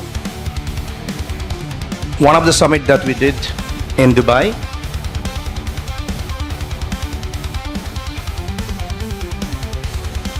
And it became a forum. Our members are welcome to join us.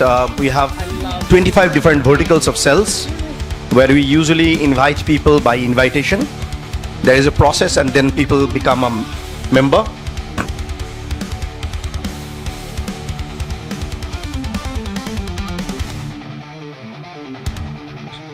I heard that Thailand is great with fashion, accessories, dress, garments. In augmented reality, sitting at home, you can try your own clothes and you can choose, you can order directly. And because we have blockchain in the back end, you hardly have any kind of issues with any kind of scam or any kind of issues with maybe money laundering. One thing, let me declare, we are not into betting. Betting is not gaming. We don't create any kind of betting games.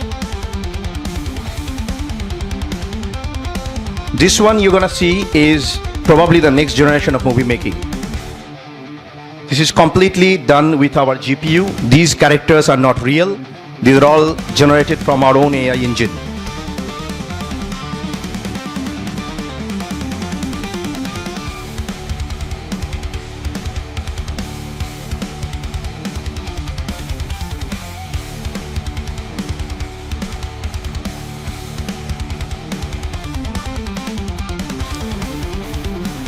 The earlier clip was actually generated for Thailand. It is one of the seaside of Thailand.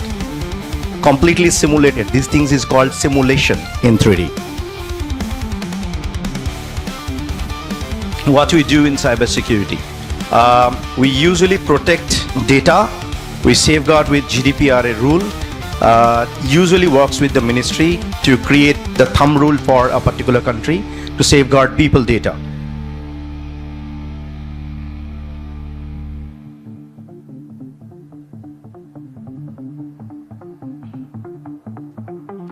Now this is interesting. I'm not sure how many of you are into manufacturing business or maybe gems and jewelry, any garment industry. You don't need to hire any kind of model.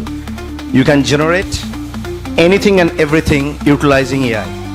All we need is to understand your product, things can be generated.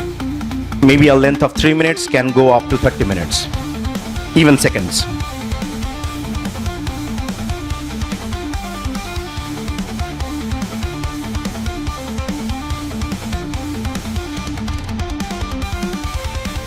They can talk, they can interact, they can, of course, spread love, they can be angry, they can be anything.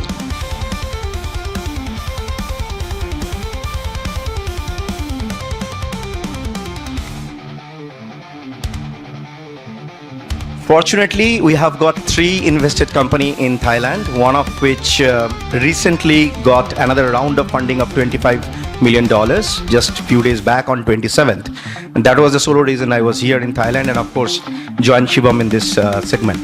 That was me in 3D. I'm looking for partners, looking for handshake and collaboration, wherein probably we can grow faster, bigger and more stronger. Kapun kap.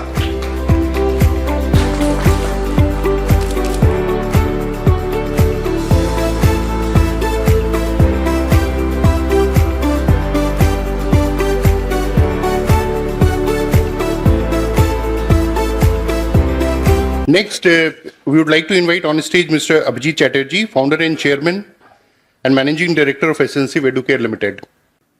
Namaskar. Good morning, everyone.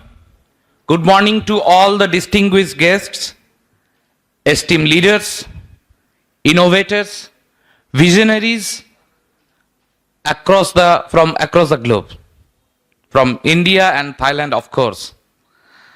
It is a privilege to stand before you at the Global Business Connect Summit here in the vibrant and beautiful land of Thailand. Today, we gather not just to discuss business, but to explore a concept that transcends industries, geographies, and generations. The interplay of ancient wisdom and modern dynamics in shaping the future of global business.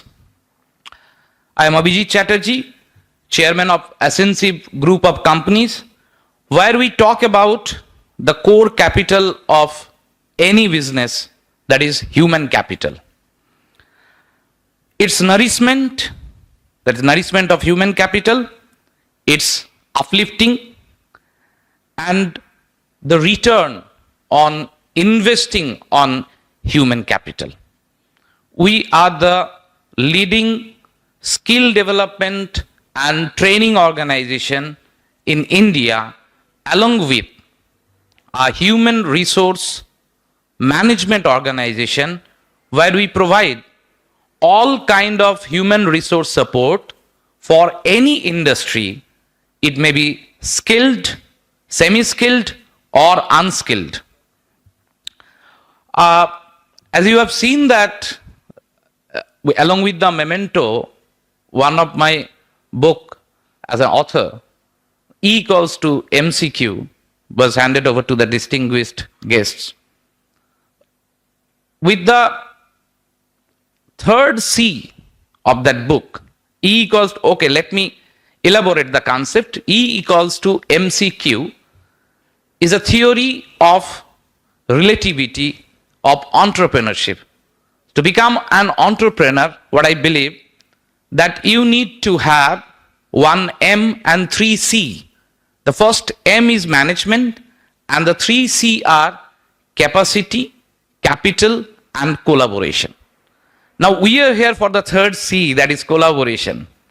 And capital is human capital.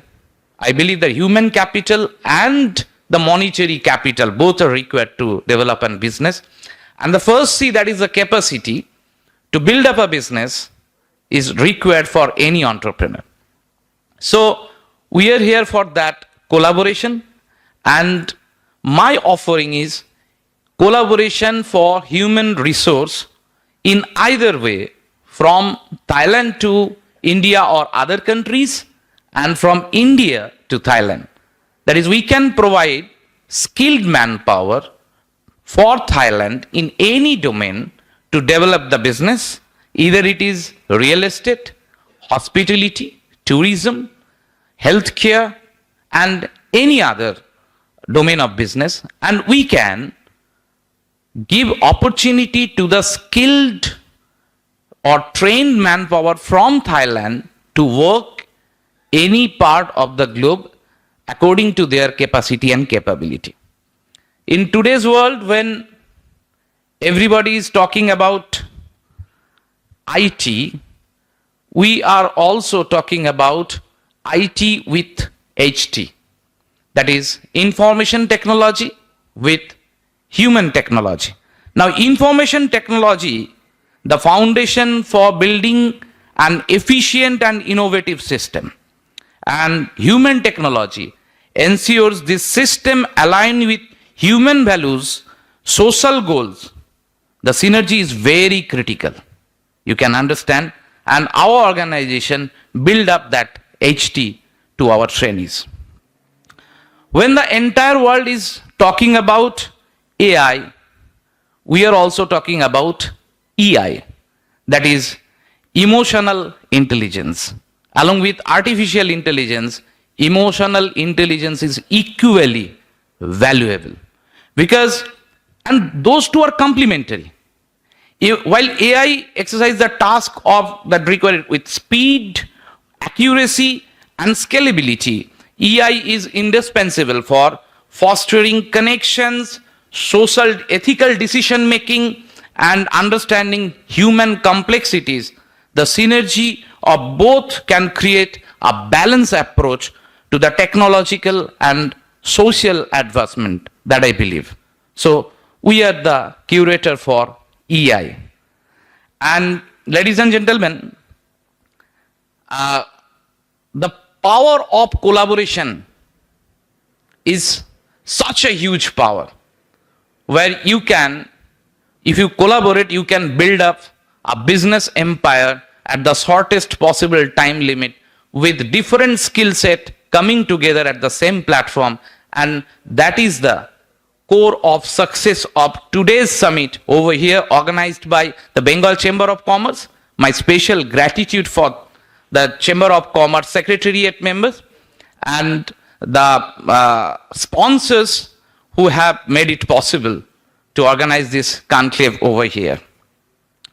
As we engage in summit, let us remember that we are not just building business, we are also shaping societies, economics, and the very fabric human progress.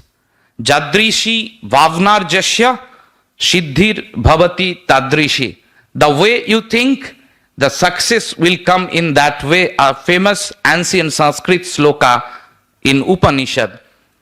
But 2500 years ago, Chanakya also wrote another sloka. Udyamena hi siddhanti karyani na manarathai nahi suptasya sangasya mukhe pravishanti mriga. Means you have to work for success. It will not come automatically. If lion sitting idle, the deer will not come and say, okay, eat me. So we have to make this even successful. Thank you very much for listening to me. Thank you very much, and have a good day.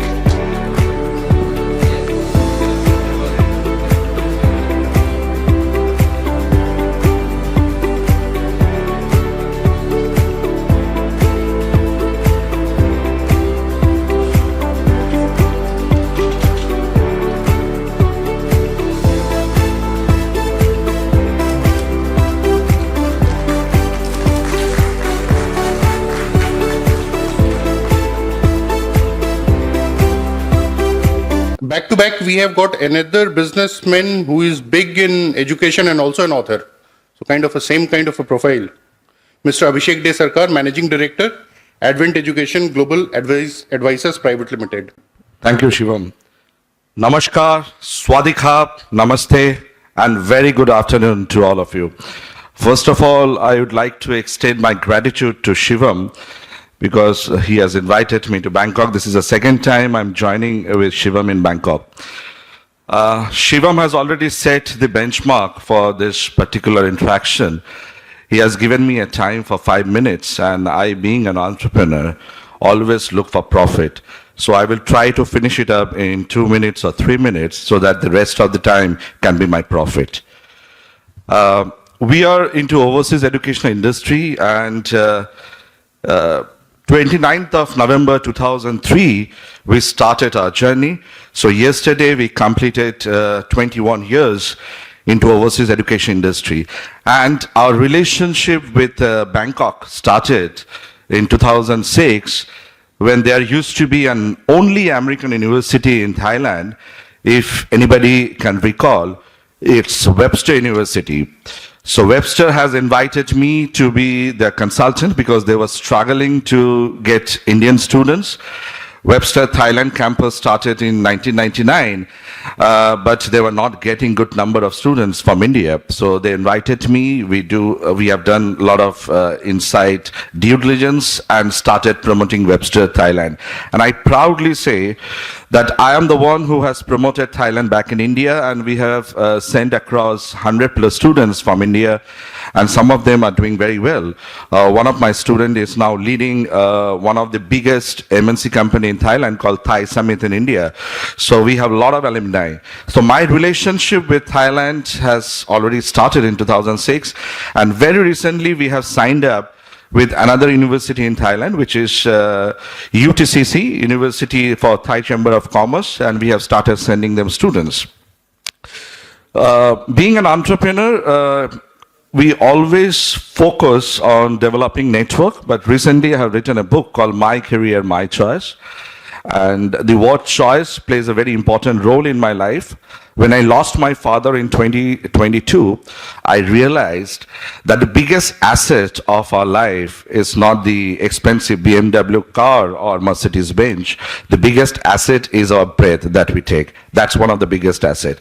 So my life got changed after losing my father, and I start focusing doing a lot of foundation work. So we have created a company in India which is called Advent Foundation, with a motto that we are going to support and every year one Indian who doesn't have the adequate fund to pursue their higher studies, and we are going to double it every year. So this year we have supported 1 kid. Next year we are going to support 2 kids, and this is a way we are going to double our support system for the needy people, the people who doesn't have the resources to complete their higher education, so that in next 15 years when I retire, we want to impact the life of 30,000 students.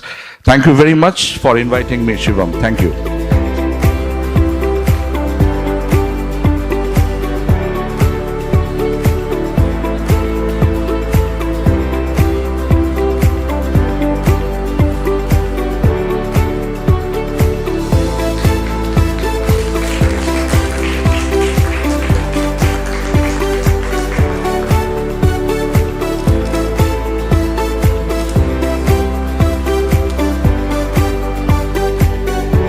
Next on stage, we would like to invite Mr. Clayton Wade.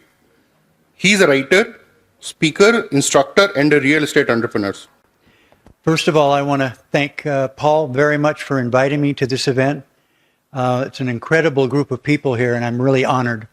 And when Paul asks you to be somewhere, you come, as I can see many of you did.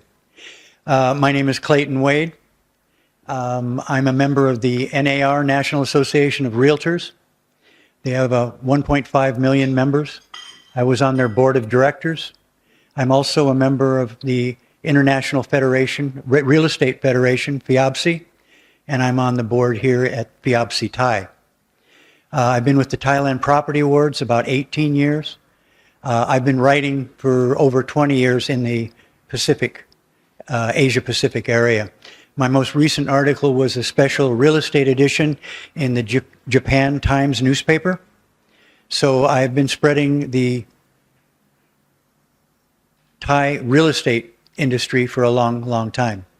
What I want to do here today to share with you is I've been here so long that I've watched several different countries and cultures coming in here. I've seen several booms. I watched the Russians come in the early 2000s when we had, for example, back then, Pattaya was basically a Russian resort.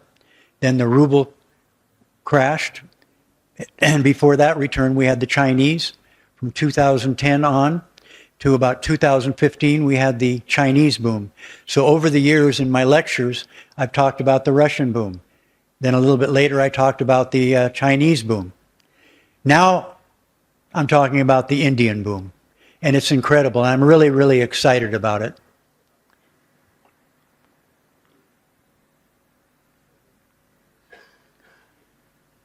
We have people from India coming in huge numbers, and it's just going to get bigger and bigger and bigger. We've got Indians coming in by air, by sea, and by road. You think I'm kidding? By road, by car. Here's the route. 7 days, 4,070 kilometers. How is this happening? And this is what I want to talk about. This is the Indian boom. Where is this money coming from? Let's go back to the American economic boom back in the 50s. Now, keep in mind, a boom is fed by disposable income. Before the 1950s in America, Americans never experienced disposable income. It was new to them. After the World War II, all of a sudden we had disposable income. You could buy a house for $11,000. $11,000 in 1950. You could buy a brand new Cadillac for $1,300. You could go from Chicago to Hollywood for 7 days on American Airlines for $193. Now, what's my point?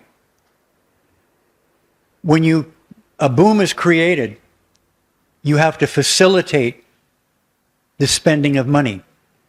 You have to have competitive pricing.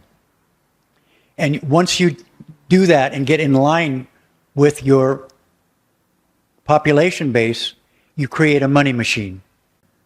So what makes a middle class? Is it how much food you eat? Is it how much shopping you do? Or is it the cost of your car? Let's take a look at this now. You've got 1.4 billion people in India. Just like China, China had millions and millions of impoverished people before their boom started. So how do we spend that money? How has this started? How do we start this boom economy? What's the first thing somebody that's below the poverty level does when they get some money? The first thing you're going to do is you're going to buy a telephone. You're going to buy a hand phone. Next, maybe you buy a television.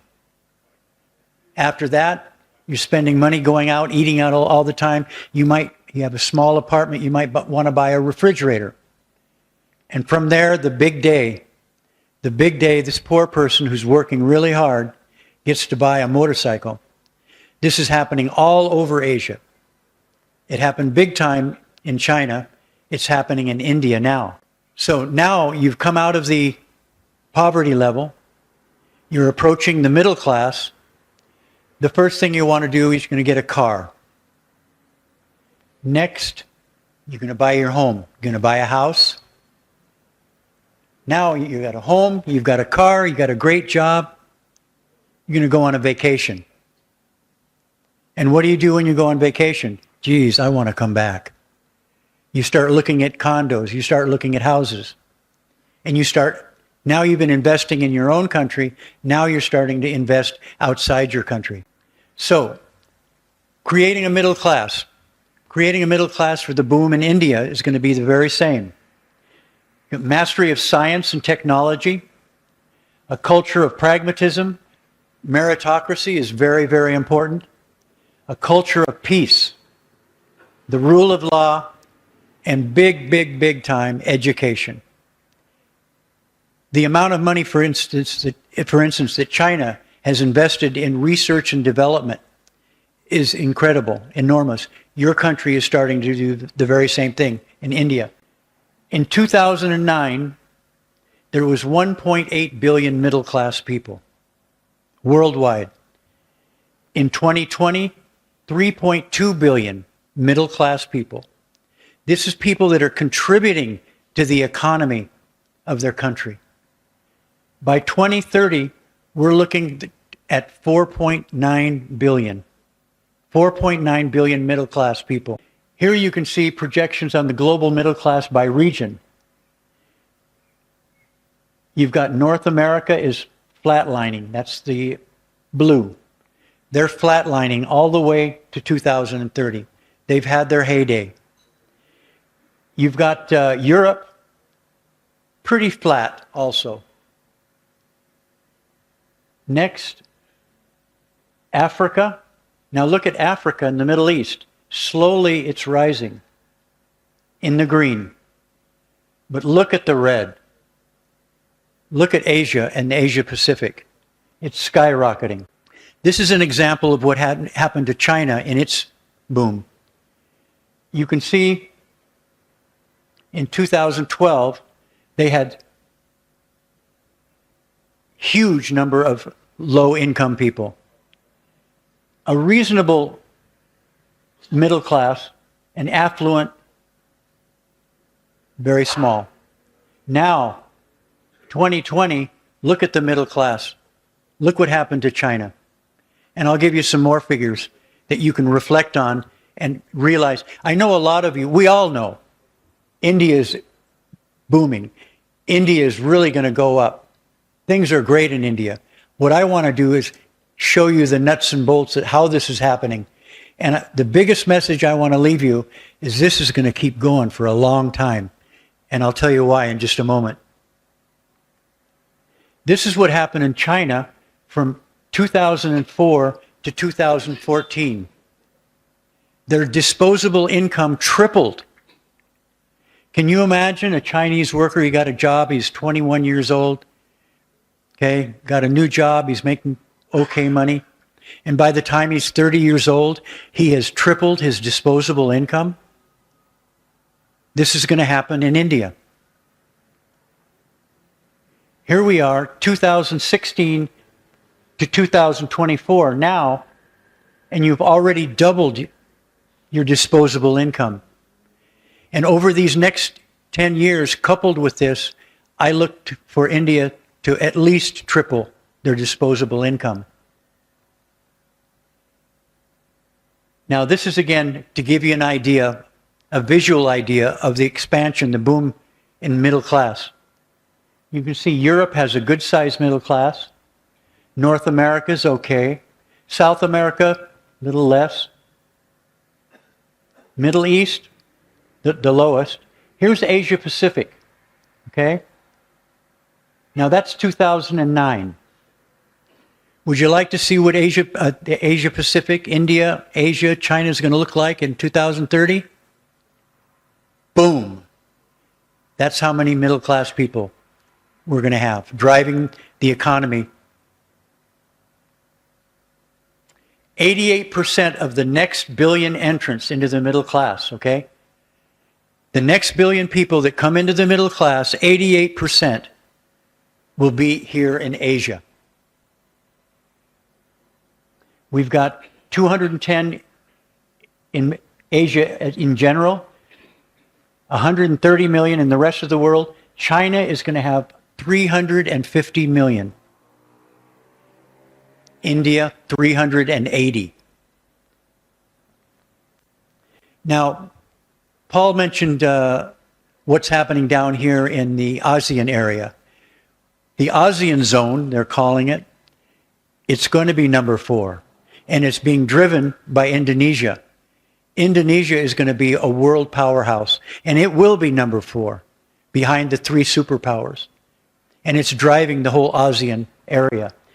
Take notice also of these countries outside of the big ones, the 3 big ones, that are outside that are going to be having middle class expansion. We've got Indonesia, Pakistan, Bangladesh, Philippines, Egypt, Vietnam. All of those are from our area. So again, the majority of the countries that are other countries that are going to have large growing middle classes are here also. So what does this mean for us? What does it mean for Asia? By the way, I've been here for over 30 years. Culturally, I'm a transcultural, okay? I'm Thai, man. Okay? All right. As this, it always seems that the world is just getting worse and worse, and now even more so than ever.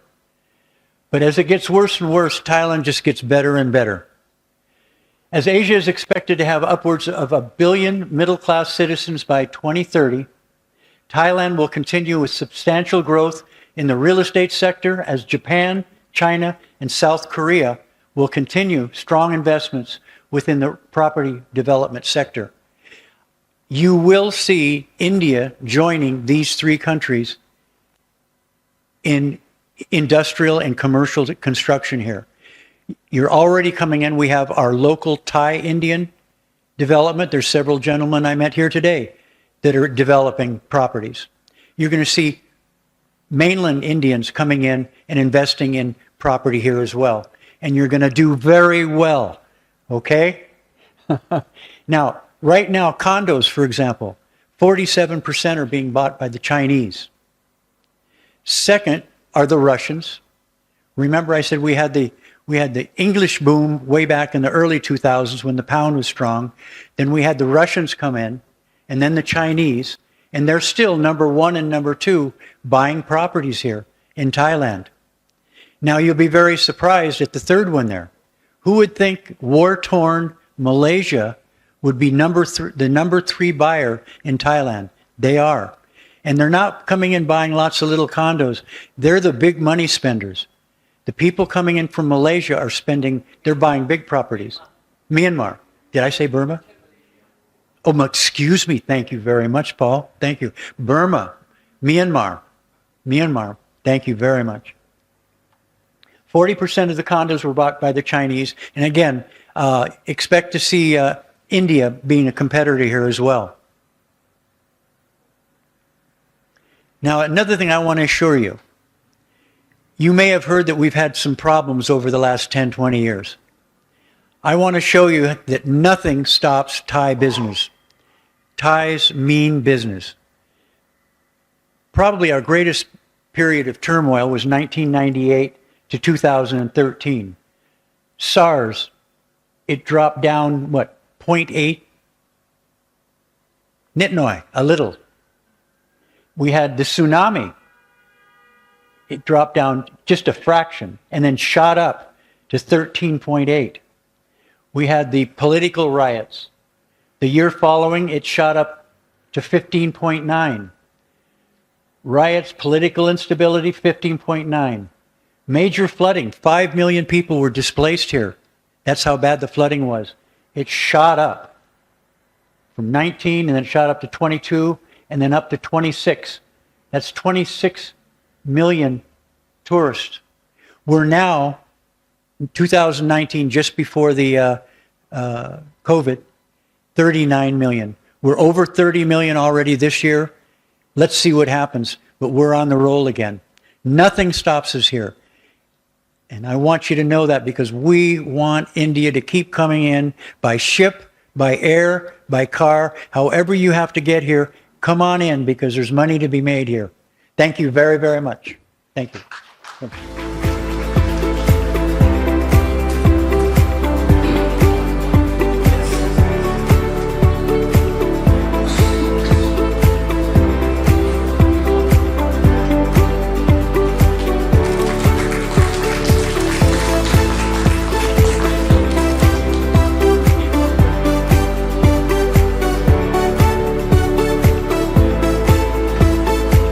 Next, we have Mr. Diogo Sala. He is the CEO, CM Trade Development Company Limited. Welcome, everybody. Thank you for inviting me, Mr. Paul, and all my colleagues. I'm happy to attend this event today. My name is Diego. I am the founder and managing director of Siam Trade Development. We are a consulting firm. Do you hear me well? Okay. We are a consulting firm based in Pathum Thani, near Bangkok. We also have a local office in central Bangkok. And we are operating since 2016 here in Thailand, mainly in healthcare sector. We provide the consulting and advisory for new investors. I came here first time in Thailand in 1993, and I had a vision for my future. I said that one day you will be living here.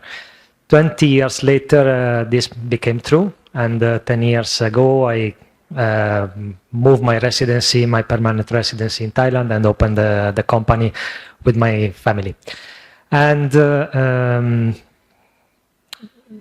the first time I came here, I realized how difficult it is for the foreign investors to navigate into the Thai law, Thai regulation, and Thai culture. So, of course, at the beginning, I needed advice and help, support from people who came here before me. Then we opened the company for this scope, supporting the new investors. Every year, from 70,000 to 80,000 new companies are incorporated in Thailand. And I agree with my fellow speaker that preceded me. He told a company need 1M and 3C. I would like to add 1C, that is compliance. This is our focus business. Compliance is one factor that sometimes new investors ignore. They want to avoid because it's a cost and it's a headache. But at the end, it's like a guarantee, like an insurance for your business. I give you an example. Most of our customers are not new companies, are existing companies, foreign companies, whose business, whose development is blocked by non-compliance factors. The recent example I'm talking about, the last 6 months, is the cross-border business. Many companies from China, many manufacturers, had a brilliant idea a few years ago, not to open local company in Thailand, but to handle their business from China, selling online and shipping the product one by one from China to the Thai consumers.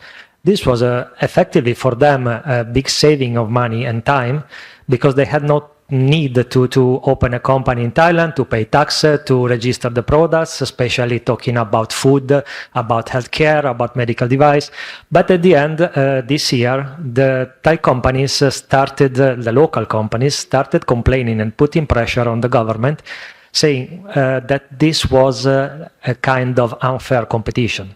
And they were right, because in this case, the manufacturers were not subject to the control of the authority and not paying any tax. So now, what happened? The Thai government found a way to push these companies to be compliant with the law, register their products, and now we have a lot of Chinese companies, Chinese, Koreans, and Singaporean also, running to open companies, to install warehouses here, to register products, increasing the business for us, and finally putting themselves at the same level with the Thai company. This is just one example of what compliance is. Our company is focusing on compliance. We prefer to start working with our customers from the beginning of their project, so to design their company, their project in the correct way to avoid any issue in the future. And we are opening to listen to new investors willing to secure their business and to be safe and in respect of law. My staff and me are happy to discuss with you here after this speech, or eventually even by email or with a future meeting. Thank you very much.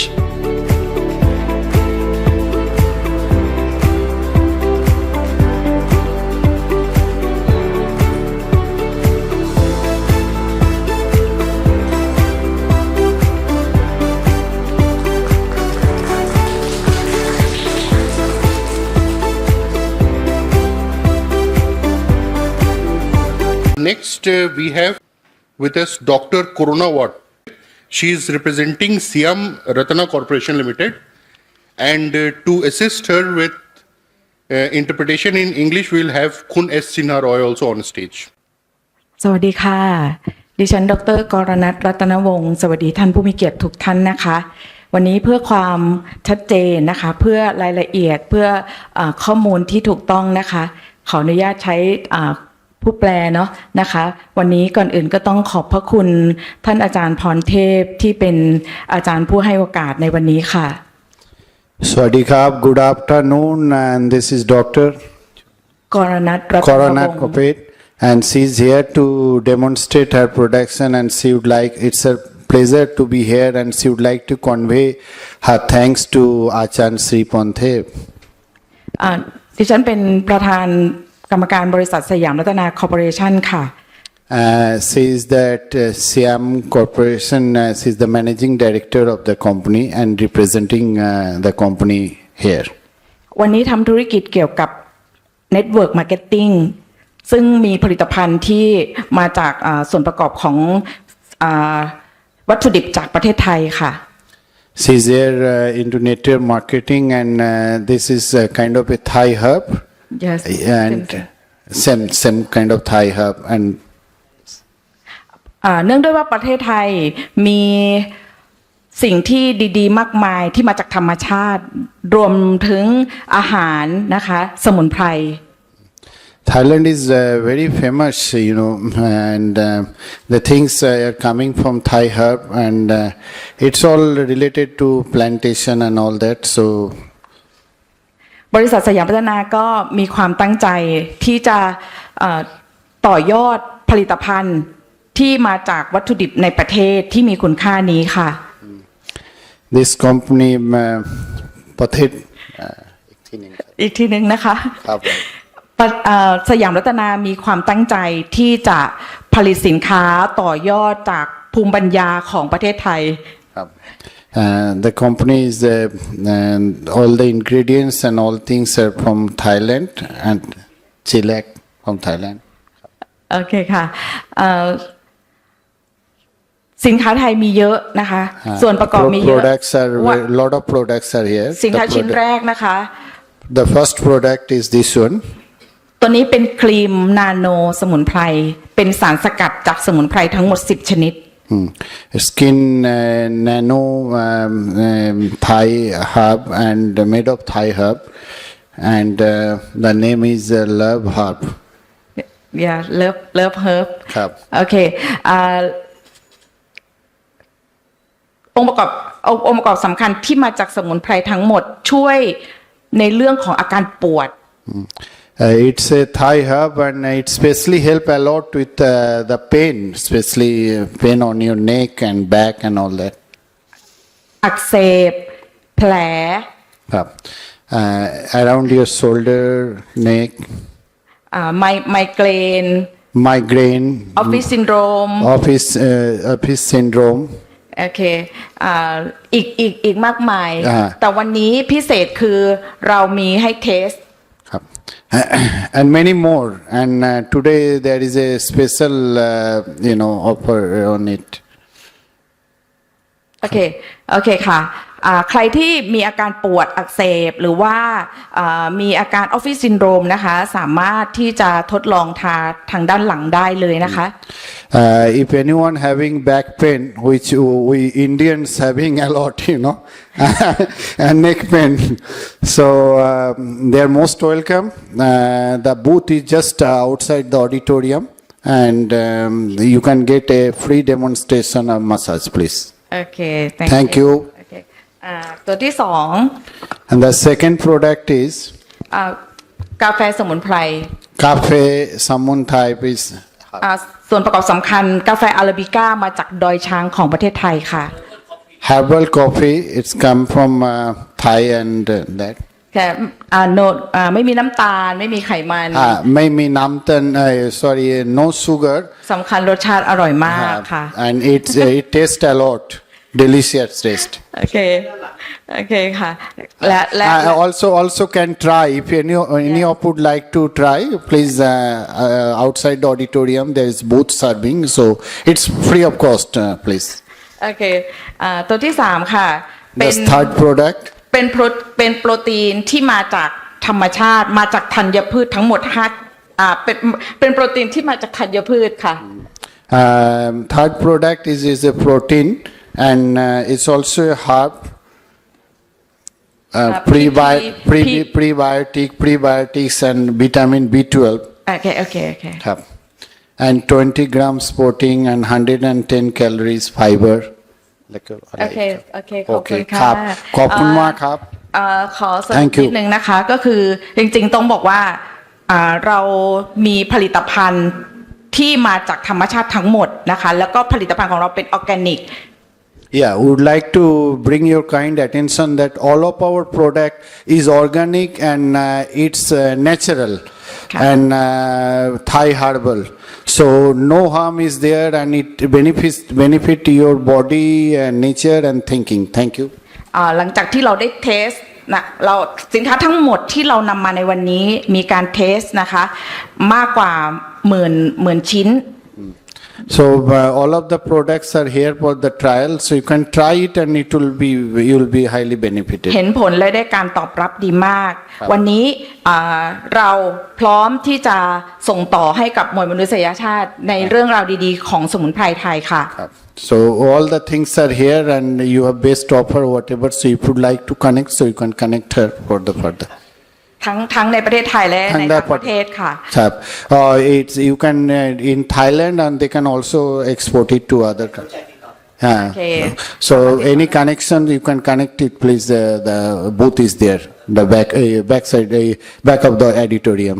ค่ะสำหรับวันนี้ขอบคุณผู้มีเกียรติทุกท่านและขอบคุณ So thank you very much for being here and giving a chance here. Thank you, Swadikap.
Professor Satyajit Chakravarti.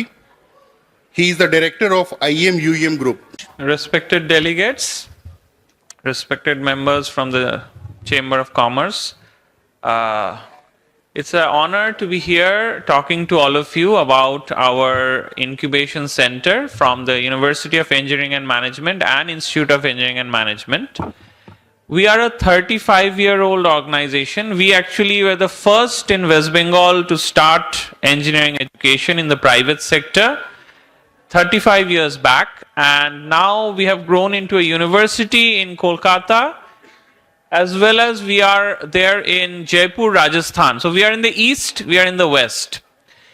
Now, why did we come to Bangkok? First of all, let me tell you that our association with Bangkok, with Thailand is quite a few years old.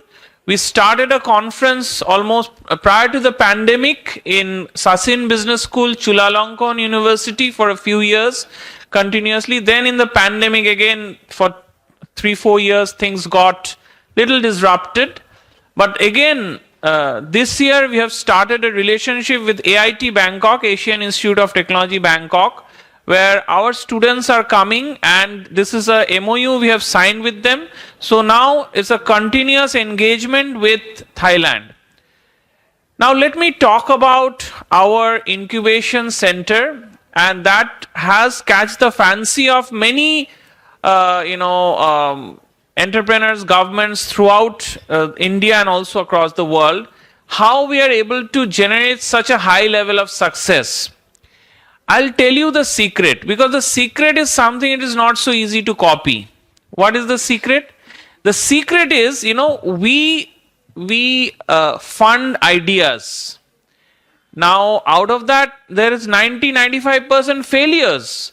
But we continue to fund them because we see that, failure is the learning experience. So we have tried to get the taboo out of failures. So if somebody is failing, then, that is not a big thing, that is a learning step. So through this way, we have been able to generate quite a lot of successful startups into our ecosystem in India. We want to replicate that model across the world. I'll tell you some like Uber is a very successful business model. Like that, we have a drivers for me, where instead of hiring the car, you hire the driver in wherever the location you are. And that is now doing wonders in India. Then a successful startup called Distronics is giving solutions for smart cities. They're making IoT chips, IoT solutions for smart cities. There are hundreds of such startups now employing 100, 200 employees even. So I'm very proud that when we are giving those funds to the students in the idea stage, when VCs normally don't touch unless you have a prototype, unless you have a sales, you have customers, you have growth of customers, accelerating growth. VCs don't generally touch such young students. But that is where we give them the funds, number one. And number two is there is no strings attached, meaning that the initial funding has no strings attached, meaning they don't have to give a stake for that. For the stake purpose, there is a second layer. If after initial prototype, initial funds, they feel that they need our continuous support, mentoring, engagement, networks, then they come to us, then we take a very minority stake for higher levels of funding.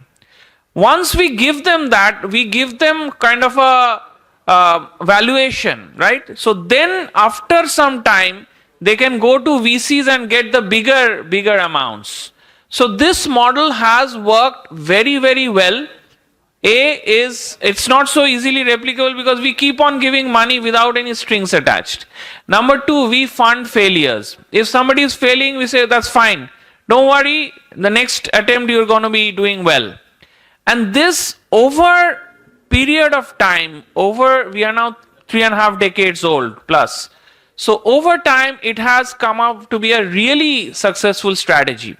We are having hundreds of entrepreneurs generating jobs because, always the government are saying that, you must create job generators, not job seekers. By the way, we are creating one of the best job seekers as well. Like just 2 days ago, a big company just took 363 students in one campus placement round. So you can understand 363. We have now around, we are going to 20,000 students. We are on that journey. So 363 students in one go.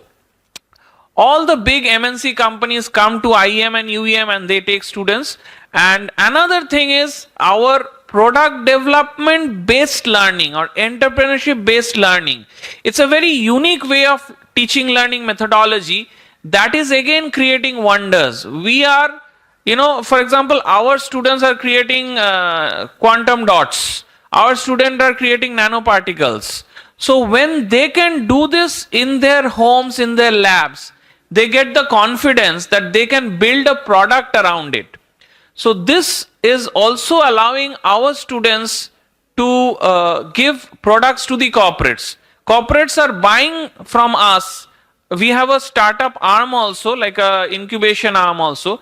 Through that, companies are giving us very interesting projects, sometimes very multi-crore serious projects, like projects including drone, including automation, including using AI, autonomous drones, semi-autonomous drones, AI software for various solutions, AR/VR solutions, gamification in education. So these things are, really making the mark, and our, competitive coding-based teaching is another very interesting formula that is giving a lot of success, because students from their first year, they are learning through competitive coding and not competitive like inter-college, like global. So in the class assignments, students are competing with students from Singapore, Thailand, USA, Canada, Japan, and they are getting some, ranking in the leaderboard. So this approach where they are understanding that they are not, only they are global citizens. They are not only, don't have to only compete regionally or nationally. They have to compete internationally, and they have to really learn the subjects.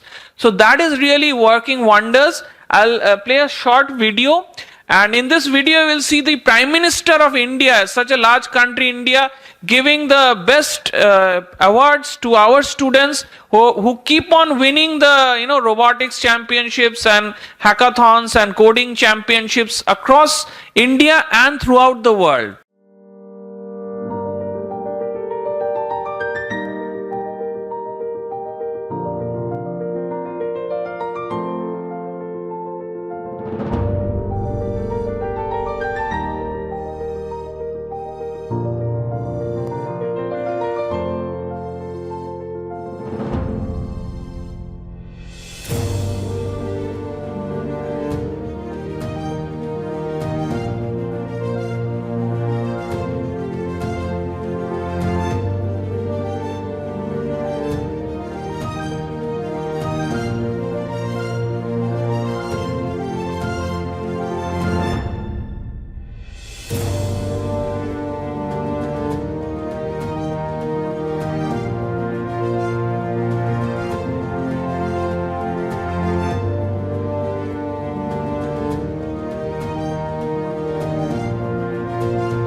So let us know if you have a problem you want us to solve using AI or using nanoparticles or quantum dots, the latest emerging technologies. Get in touch with us. We will do it and we will give you the solutions. Thank you so much. Thank you so much, Professor Chakravarti. In fact, as Sir was saying, IEM UEM is one of the most premium universities from East India and nationally. And as you have seen, they have received a lot of recognitions from central government as well. In fact, as Bengal Chamber also, we are very proud to be associated with such a premium institute. And this institute is a premium part of most of the activities we do around HR, education, as well as the startup ecosystem. To present memento to him, We are also very happy to be an integral part of the Bengal Chamber. Absolutely, We consider ourselves to be a part and parcel of the Bengal Chamber. Thank you so much, sir. And all the major corporates which are associated with Bengal Chamber visits their campus, wonderful campus. So all of you are also, when you are trying to make any plans in Kolkata, please do come visit the campus. Any kind of international opportunity if you see for internships, recruitments, wonderful students are there. So maybe you can get connected with the university.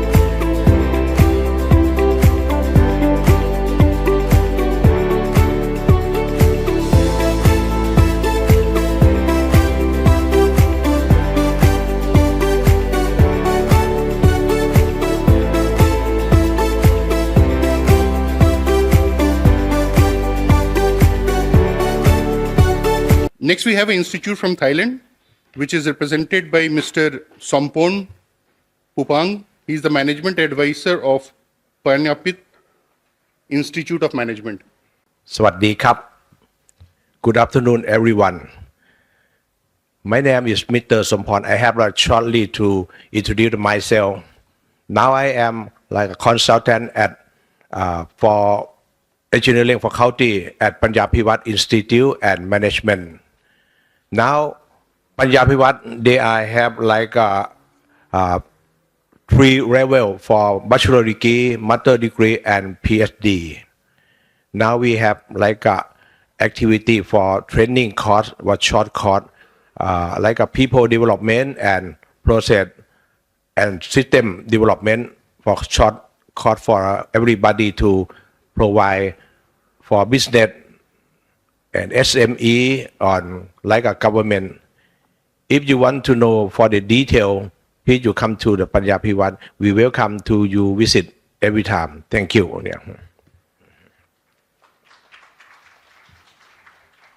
Thank you so much, sir.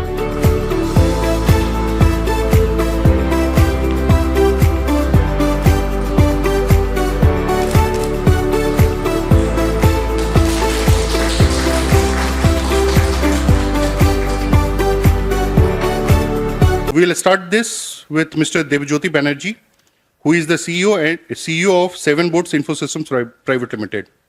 Good afternoon, everyone. I'm comfortable standing here and talking like this.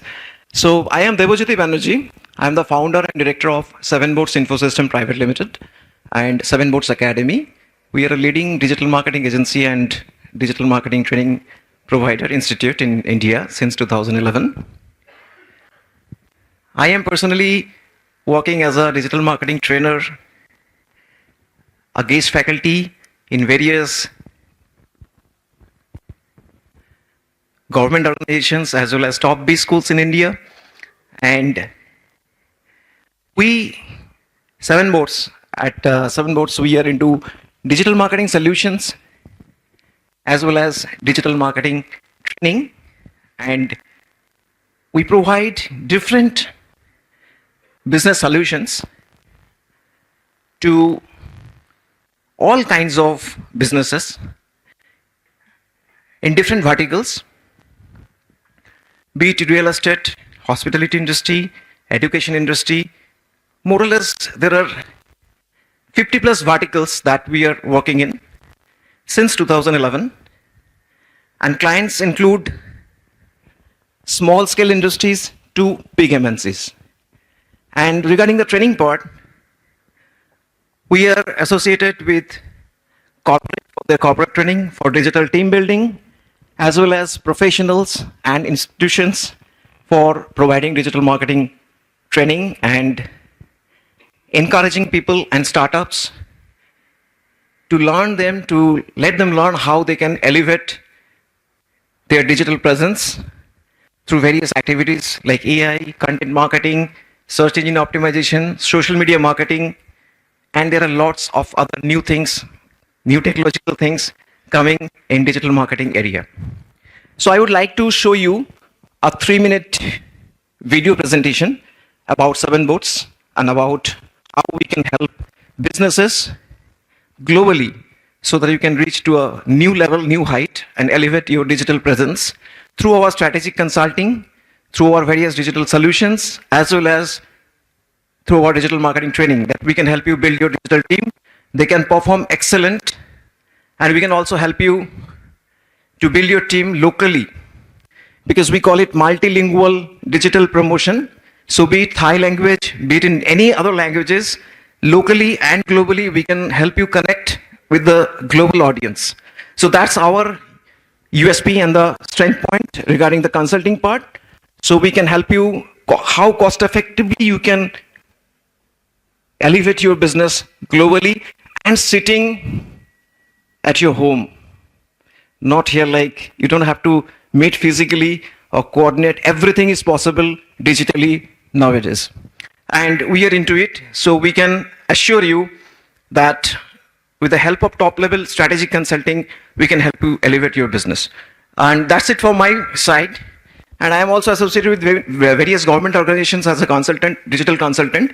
So if you need any help, any kind of assistance to discuss with me or with our team, so I am here to help you. And my contact details and everything would be in this video. Success hinges on innovation I want to show you and here. adaptation. 7 Boats is your partner in navigating the digital landscape. We are ISO certified company in collaboration with Startup India and a Google partner business, giving your business a digital boost with 7 Boats, AACRO model. 7 Boats is a leading provider of comprehensive digital solutions and training programs. Our mission is to empower businesses and individuals to thrive in the digital world. This was me without the beard.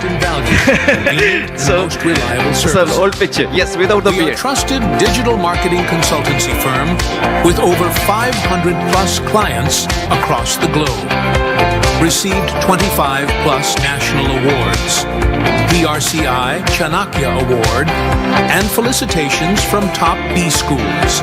Our digital marketing services are designed to elevate your online presence. From strategic digital transformation to cutting-edge SEO techniques, we deliver results. Social media marketing, content marketing, web analytics, digital branding, online media buying. Clients from diverse sectors are joining our growing network, reflecting the value we bring to multiple industries, and many more. 7 Boats Academy, better knowledge, better mileage. Our classrooms featuring modern technology and comfortable seating. Our online learning platform offers flexible access to course materials, allowing students to learn at their own pace from anywhere and anytime. Now, let's take a closer look at our diverse digital marketing courses. Our clients trust us to deliver exceptional results. We've helped numerous businesses achieve their digital goals. From startups to established corporations, we've empowered them to thrive in the digital age. This is Tariq Ibrahim from Mauritius. I'm the CEO of I2I Optical. We've been working with 7 Boats for the last 1.5 years. It's been a pleasure working with the strategies being implemented. This has kept us running at #1 position here in Mauritius with all the social media initiatives taken by the team, and prompt suggestions at regular intervals has helped us grow, and we keep we wish them a very best of luck in the near future ahead. Ready to take your business to the next level? Contact us today to learn You can more save about the our contact services if you and want to training get in programs. touch with us. Visit our website, follow us on social media, or reach out directly. Let's embark on a digital journey together. And before I finish my speech, I want to run another audio file in Thai language that I think few people who are here from Thailand. So thank you, Thailand, for giving me this opportunity to present in front of you here. แขกผู้มีเกียรติผู้ประกอบการและผู้นำในอุตสาหกรรมฉันรู้สึกตื่นเต้นที่จะได้มาที่นี่ในวันนี้ที่ Global Business Connect Summit ซึ่งจัดโดย Bangkok Chamber of Commerce and Industry ที่มีชื่อเสียงฉันรู้สึกเป็นเกียรติที่ได้แบ่งปันเวทีกับผู้ที่มีความคิดอันชาญฉลาดและจิตวิญญาณแห่งนวัตกรรมฉันชื่อเดบาโยติบาเนจีฉันเป็นผู้ก่อตั้งกรรมการและ CEO ของเซเว่นโบ๊ทซึ่งเป็นเอเจนซี่และสถาบันดิจิทัลชั้นนำของอินเดียตั้งแต่ปี 2011 เราอยู่แนวหน้าของการปฏิวัติดิจิทัลส่งเสริมให้ธุรกิจและบุคคลต่างๆประสบความสำเร็จในยุคดิจิทัลด้วยลูกค้าที่หลากหลายซึ่งครอบคลุมธุรกิจมากกว่า 500 แห่งในกว่า 50 อุตสาหกรรมเราจึงสามารถส่งมอบโซลูชันดิจิทัลที่มีประสิทธิผลได้สำเร็จสถาบันฝึกอบรมของเราได้ให้การศึกษาแก่ผู้เรียนมากกว่า 100,000 คนจากกว่า 165 ประเทศโดยเสริมทักษะและกลยุทธ์การตลาดดิจิทัลล่าสุดให้กับพวกเขาที่เซเว่นโบ๊ทเรามุ่งมั่นที่จะช่วยให้ธุรกิจต่างๆใช้ประโยชน์จากพลังของเทคโนโลยีดิจิทัลเพื่อบรรลุเป้าหมายเราเชี่ยวชาญในบริการทางการตลาดดิจิทัลหลากหลายประเภทรวมถึงดอกจันกลยุทธ์ดิจิทัลและการให้คำปรึกษาพัฒนากลยุทธ์ดิจิทัลที่ครอบคลุมซึ่งปรับให้เหมาะกับวัตถุประสงค์ทางธุรกิจเฉพาะดอกจันการเพิ่มประสิทธิภาพเครื่องมือค้นหา SEO ปรับปรุงการมองเห็นเว็บไซต์และอันดับการค้นหาแบบออร์แกนิกดอกจันการโฆษณาแบบจ่ายต่อคลิก PPC ขับเคลื่อนการเข้าชมที่ตรงเป้าหมายผ่านแคมเปญโฆษณาแบบจ่ายเงินที่มีประสิทธิภาพดอกจันการตลาดโซเชียลมีเดียดึงดูดผู้ชมและสร้างการปรากฏตัวที่แข็งแกร่งของแบรนด์บนแพลตฟอร์มโซเชียลดอกจันการตลาดเนื้อหาสร้างเนื้อหาคุณภาพสูงเพื่อดึงดูดและรักษาลูกค้าดอกจันการตลาดอีเมลบ่มเพาะลูกค้าเป้าหมายและขับเคลื่อนการแปลงผ่านแคมเปญอีเมลที่ตรงเป้าหมายดอกจันการออกแบบและพัฒนาเว็บไซต์ออกแบบและพัฒนาเว็บไซต์ที่เป็นมิตรกับผู้ใช้และดึงดูดสายตาดอกจันยกระดับการตลาดดิจิทัลของคุณ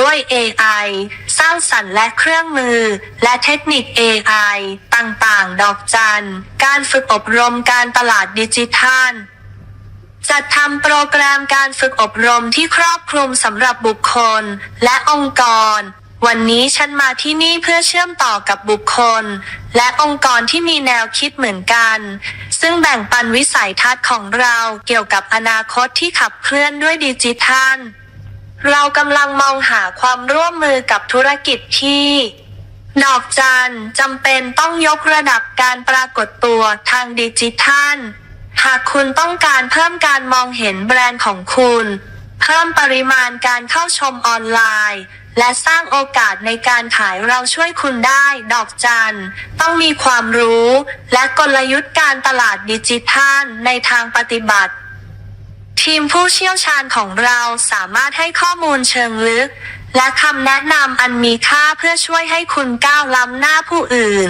ดอกจันมุ่งมั่นที่จะสร้างและฝึกอบรมทีมการตลาดดิจิทัลภายในองค์กรเราสามารถเสนอโปรแกรมการฝึกอบรมที่ปรับแต่งได้ เพื่อเสริมทักษะที่จำเป็นต่อความสำเร็จให้กับทีมของคุณ ฉันเชื่อว่าการทำงานร่วมกันจะทำให้เราประสบความสำเร็จได้ ฉันตื่นเต้นที่จะสำรวจความร่วมมือและการทำงานร่วมกันที่เป็นไปได้ซึ่งจะเป็นประโยชน์ต่อทุกฝ่ายที่เกี่ยวข้องขอบคุณสำหรับเวลาของคุณฉันหวังว่าจะได้เชื่อมต่อกับคุณและหารือถึงวิธีที่เราจะทำงานร่วมกันเพื่อบรรลุเป้าหมายร่วมกันได้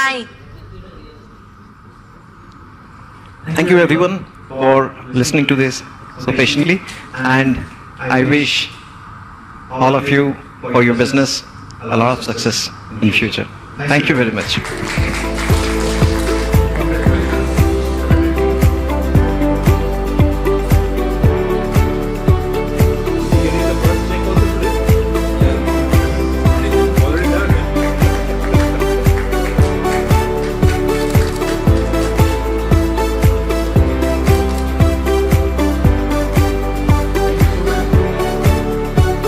Mr. Bishwet Sarkar, he is a very senior lawyer from India and he is representing his own firm, Mr. Bishwet Sarkar Advocates and IP Attorneys.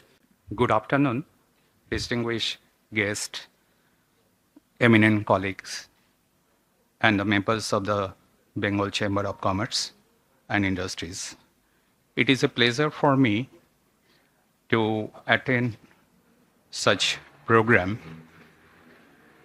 the Global Business Summit, and that is in Thailand. And this is the first time I have come to Thailand for attending such program. As we gather to discuss the future of the global business, it is important to understand the role of intellectual property in growing business across the world.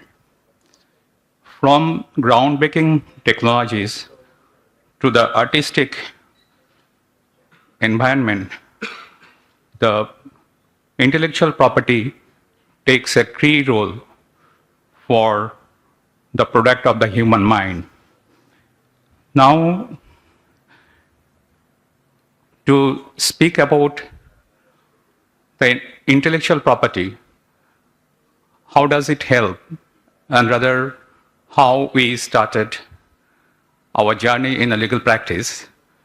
So let me allow to show the small presentation about our firm. Then I'll come to the other elaboration of our activities.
In my practice as an intellectual property attorney, I would like to mention I have witnessed how our country has developed a wide legal protection for various kinds of intellectual property, from basics to the global standard.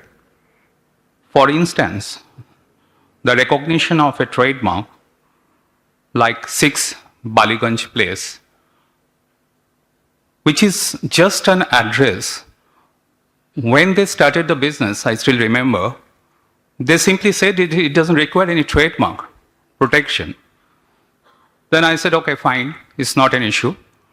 So after 2 years, one of the partners, Mr. Ramani, was desperately searching me. He said, Mr. Sarkar, could you be able to visit my office because I just returned from London. And I found this, what is the value of the 6 Baliganj place. And I said, okay. Then he filed that application because basically this address was the place which was belonged to one of the partner's grandfather. Now, what happened? So he could realize that 6 Baliganj place is going to be very popular in London or elsewhere. So he wanted to file a trademark because once the business people in London, they started communicating with him, they simply questioned him, do you have his intellectual property rights? And he said, yes, we have. But he told me very candidly that yes, I have lied them, but I have to immediately take the protection, otherwise they will file the trademark and trying to block the business progress. So eventually he requested me that please file this trademark at the earliest possible manner and complete the registration so that I can sign the business contracts with them. And eventually, in the passage of time, the registration took place. And again, he encashed this intellectual property in a different way. I still remember this. He threw a press conference, huge press conference in Calcutta, and he brought it before the press that a chain of restaurant first time got this kind of the address for registration. And they are saying this, it is a kind of business publicity also, that they have the unique intellectual property rights, which gave them a huge mileage for the business start. And everybody knows today this is what is 6 Baliganj place. Of course, when I was in other places of India, they could not identify what is the 6 Baliganj place, but it is an address. But basically, it is really a very unique intellectual property because it's the first time the trademark registered in the world, beside the Park Avenue, other things. This is purely an address for a particular house. Now, what do I like to say?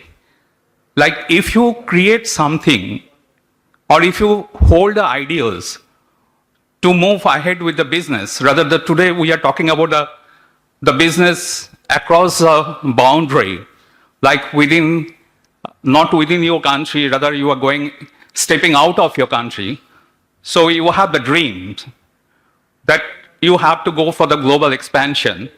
So eventually you have to think for your global intellectual property rights expansion also. The similar way that our government is also thinking, and we have signed all kind of the international treaties and summits with this international level. Therefore, intellectual property, what I request you, never consider it as a legal requirement. Rather, it is a tool which can help your business to grow unlimited. You see the situation, like I question many the law students. Sometimes I visit a university to take the classes for this, those who are specializing in intellectual property rights. I've been to Russia also. And I was mentioning, like Kentucky Fried Chicken, KFC, or the McDonald's. When I was a child, I heard about this Walmart also, but I never seen them. Till now, they are not in India. But if you look at our intellectual property database for the government of India, they have protected their intellectual property when they have not stepped into a business, into our own country. Like, what is the problem with the business people? They first think this, okay, let the business grow, then I will take the protection. It's too late.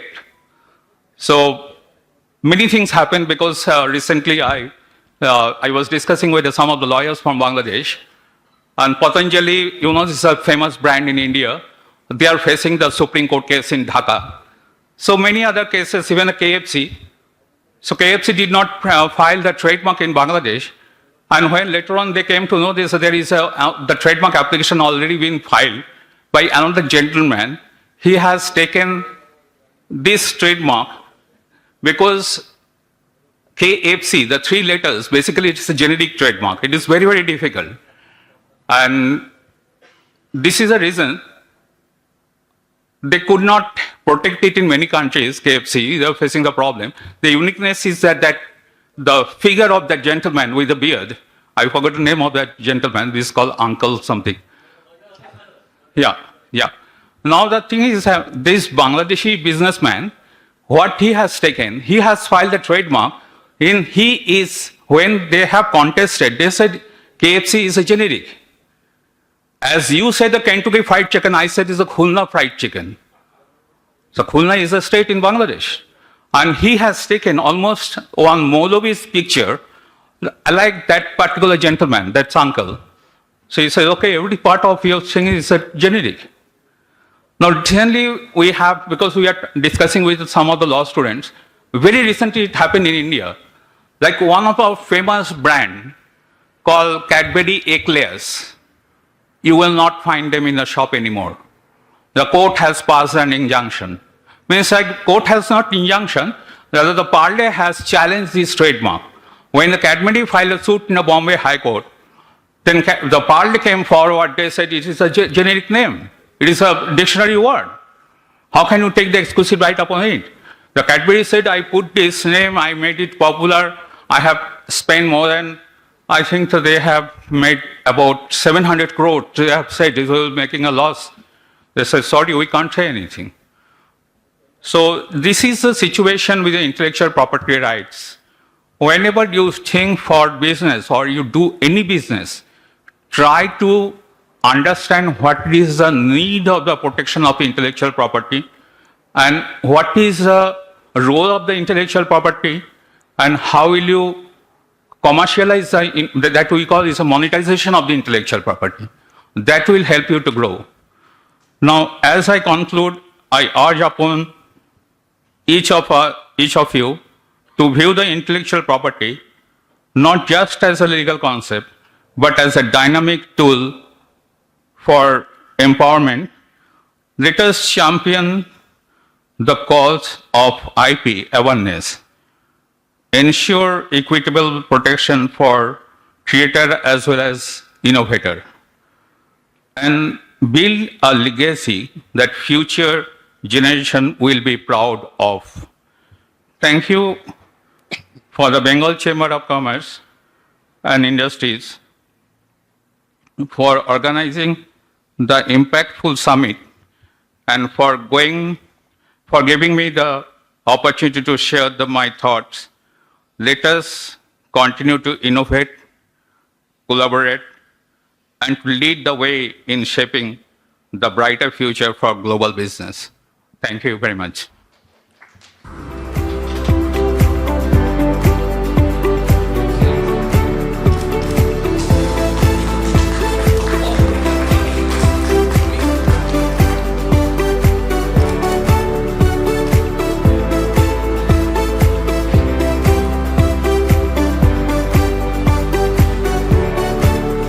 Next for introduction, we have Mr. Jonathan C. Noel. He is the CEO of Hospitality Solutions for TSA Consulting Asia Company Limited. Good afternoon, everybody. Welcome to Thailand. I'd like to recognize the Bengal Chamber, Paul Newler Academy, Ajahn Paul, distinguished guests from India and APEC. Welcome to the business community from Thailand, the REMAX team, ladies and gentlemen. I have come off a 40-year career in hospitality, working in 15 countries around the world. I've started a Thai hospitality company and training, executive training in India. The Thai economy is a pillar of the economy, 25% GOP. We looked at COVID-19, 2020, 21. there was no occupancy or very little occupancy. 2023 saw the economy start to come back. And I'm happy to say by the end of this year, we'll be close to or over the visitor arrivals from pre-COVID 2019. All the economic pointers for hospitality are very positive, and there'll be a full recovery where we'll have positive numbers in 2025. The recent sale of the Hyatt Regency on Sukhumvit has set a benchmark for the hotel industry in Thailand, 5.5 billion Thai bahts. Location, brands are all parts of that, but it shows the investment is robust in Thailand and more investors are coming in. And this is such a high scale, we'll see more of these high-priced hotels come on the markets.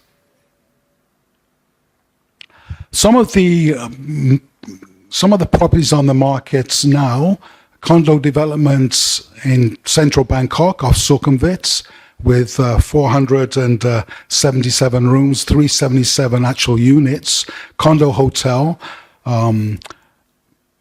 Japanese company is running the hotel with a 7% return on investment for 2 years and 5% thereafter. It's got 3 floors of retail, 2 billion plus a portion will go to retail. Very good value. The second one is an investment in Thailand near the new Phuket airport. Phuket is coming up. As soon as the airports open in a year or two, we'll see Phuket come out further up the coastline. So this resort will have a golf course, a hospital, mixed-use developments, retirement community, pool villas. It'll have a marina, and it'll be really state-of-the-art. This development company is looking for investors in about 200 billion Thai baht as well to finish developments. The third one is in Hua Hin, a possible retirement community for 60 pool villas, very close to the beach. This is just the tip of the iceberg. There's so much real estate on the market, listed and unlisted. So if you're an investor looking to come into Thailand, there's no time like the present to invest in Thailand. My hospitality consultancy has 4 tiers. Consulting, hospitality consulting, where I help owners and investors reposition their hotel, sell their hotel, or go in and fine-tune aspects. Restaurant consulting from inception to conception. Thai company representation, helping hospitality owners and investors entering the Thai markets. Hotel resort executive training in India. And real estate sales, commercial real estate sales through Remax Synergy. Intelligent hospitality solutions, focusing on the market, what needs to be done, where it needs to be done. Hotel resorts, food and beverage, and commercial hotel sales. We measure the hotel performance, focus on laser areas that need to be improved. I can do a complete budget return on investment. Typically, when owners and investors come in, they have a dream. We come back from that with our expertise. At the very first point of entry will be the concept statement. How are you going to fill the hotel? What's the demographics? Where's your market coming from? Social, economic, zoning, looking at all the moving parts to make the hotel successful.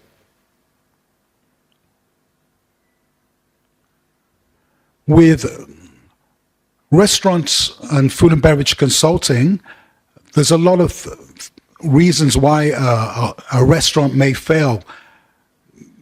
5 out of 7 hotels in the first 5 years fail. You've got to have the right concept. You've got to have the right mix. And above all, you've got to have all your ducks lined up, so to speak, in terms of finances. We offer representation for hospitality owners and investors coming to Thailand. We can set up a pre-opening office. We can do all the legal lead work, introducing to attorneys, movers, setting you up to start the business. We follow the 80-20 rule. 20% of our work produces 80% of the results. We offer 3-day trainer programs for mid-level management. 3-day hospitality programs in India, 1-day seminars, so you want to be a hotel general manager, food and beverage manager, front office manager. Our 3-day seminars consist of 35 modules, giving you a 365-degree overview of the industry. We'll give you additional links, training, and prepare you for your career in hospitality. This is invaluable. I'm available for consulting services, 3-day seminars in India, going to universities and training institutions to train this. This will give interns really a jump start in their career and very valuable intel and knowledge. We also practice the 70-20-10 rule. 70% of your knowledge comes from experience. 20% you learn through experience, and 10% will be academia. MBAs now are 3 to 4 years, which is great, but it doesn't prepare the students for the real life work experience. This is where my seminars come in to give them that extra knowledge and way forward. I'm also a real estate special with Remax Real Estate, selling commercial properties, residential and rental properties in Thailand. The power of two, I've coupled hospitality consulting with real estate sales, so I can give a hotel investor owner an added edge. I can give them all the numbers, the analytics, guide them on the right line to make an informed decision. Key takeaways. I'm looking for collaboration with partners for hospitality consulting, for the training in India, and real estate developers wishing to have a hospitality experts on their team. I can come in as an independent hospitality consultant or integrate with teams. Typically as a consultant, I built 2 hotels for Hilton in the Seychelles. I was there for 7 years, and I'm the first person on the site, so I have to do all the recruiting and implementing all the processes. We do all the heavy lifting, putting all the moving parts together. Let's engage. Thank you.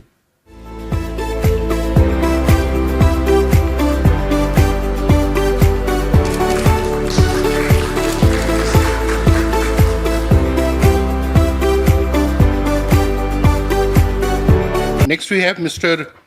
Partho Chaturaj. He is the mentor for GreenSpec Management Services. Good afternoon.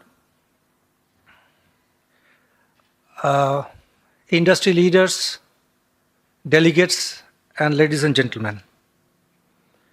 At the outset, I would like to thank Bengal Chamber of Commerce and Industry to organize such an excellent event at Bangkok, the City of Angels. This Global Business Connect Summit is a great opportunity. Who are participating in this event is learning, inspiration, and also for partnership and networking. I am the mentor of GreenSpec, a ISO 9001 certified organization based on Kolkata, and we are in business since last 5 years. Personally, I am a people management leader with more than 30 years of experience in diverse sectorial industries, including startup, manufacturing, heavy engineering, construction and infrastructure, testing, inspection and certification company, electrical power generation and distribution industries, and advanced plant technologies. Over 25 years of leadership experience, leadership responsibility, ranging from startup to family-owned organization and global multinational. Now, in respect of GreenSpec, our main focus of business is to help at partnering with the organization to enhance the capability. Actually, GreenSpec, we have 5 verticals. One of the verticals is capability building, We have other verticals, that is ISO 9000 certification. We have other verticals like energy audit. We have other verticals like ESG, environment, social and governance, materiality studies. But my main objective to attend this program to share what GreenSpec is doing in respect of capability building and how it could be a very beneficial for the companies who will going to engage GreenSpec. So our main focus, what I am trying to say, that our main focus of business is to help and partnering with the organization to enhance the capability, skill development of their employees in the line of the business of the organization, and to give a competitive edge. And a competitive edge, that is the success sauce we can say, that attract the talent and attract the customer, and it is for the business sustainability of that organization which is over his competitor. So it is called competitive edge. Thailand in particular, as it's a very strategic location, robust economy and vibrant culture, offer a myriad profitable immense business opportunity for the entrepreneur. One thing today we learn from respected Paul Nerula sir, that the importance of Asian countries, it is going to be one of the super economic power, and in this journey Thailand will be, you can say, a base point. So Thailand in coming years, it will be it has a very big and very, you can say, long and sustainable future from now we can see. And as an entrepreneur, entrepreneurs are visionary. They can see that what is going on over the other people, though have not that entrepreneurship mindset. We GreenSpec have worked and do research about the business ecosystem of Thailand and gone with the various reports available, various Asia Development Banks and World Bank's reports, and most important sector of what we have identified, our team has identified, is 6. That is, one is food and beverage industry, real estate and property development, education services, e-commerce and digital services, personal care services, and tourism and hospitality. I am very happy to share with you, when this report our team was doing, people said their tourism and hospitality should be in the top of the 6 industry vertical. But today, at that day, I said, no, it will become between 6 to 7. And my assumption, that conviction today has been cleared by our respected Paul Nerula sir, that what percent of GDP is tourism and hospitality is contributing food and beverage industry. And very recently, Bengal Chamber of Commerce and arranged a special event in Kolkata, where Deputy Consul General of Thai Embassy attended, a number of people from India have participated. There also it came that food and beverage industry, real estate, education, e-commerce, personal care are the main business vertical of Thailand. But there are some challenges. Everything is not as rosy as we can see. Thailand experiencing the challenges, it is not the Thailand only experiencing. This is challenges is more or less is experienced by the all South Asian countries. What are the challenges? Shrinking working age population. That is the percentage of people who are productive, who are doing the businesses, is shrinking, and aging population, and everywhere we can see the low birth rate. So low birth rate is very important thing and important concern, and growing demand of skilled worker. What we are seeing, lower birth rate, aging population, the people who are working right now, their capability and all these things also shrinking, but at the same time, our industry required skilled workers. So, but it is encouraging that the Thai government has shown commitment to tackling this skill crisis not only by prioritizing foundation skill of its policy agenda. We have gone through the government of Thailand's policy agenda, and I have seen that they are trying to address all these things, but also they are taking concrete action such as setting standard and mobilizing instruments to facilitate that learning. Government also thinking that this is the problem and this is the solution. The crisis of foundation skill prevails despite the strong policy intention and several concrete action taken by the Thai government. In spite of that, we are experiencing there is a gap.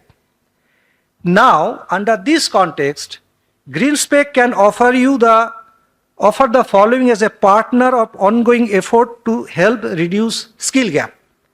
For this determination, it will be industry and organization specific, because GreenSpec don't believe in fit for all philosophy for every organization in different, because during the networking I am sharing my views that every organization is unique, every organization has maybe in the same industry, but every organization has different pain area and all these things.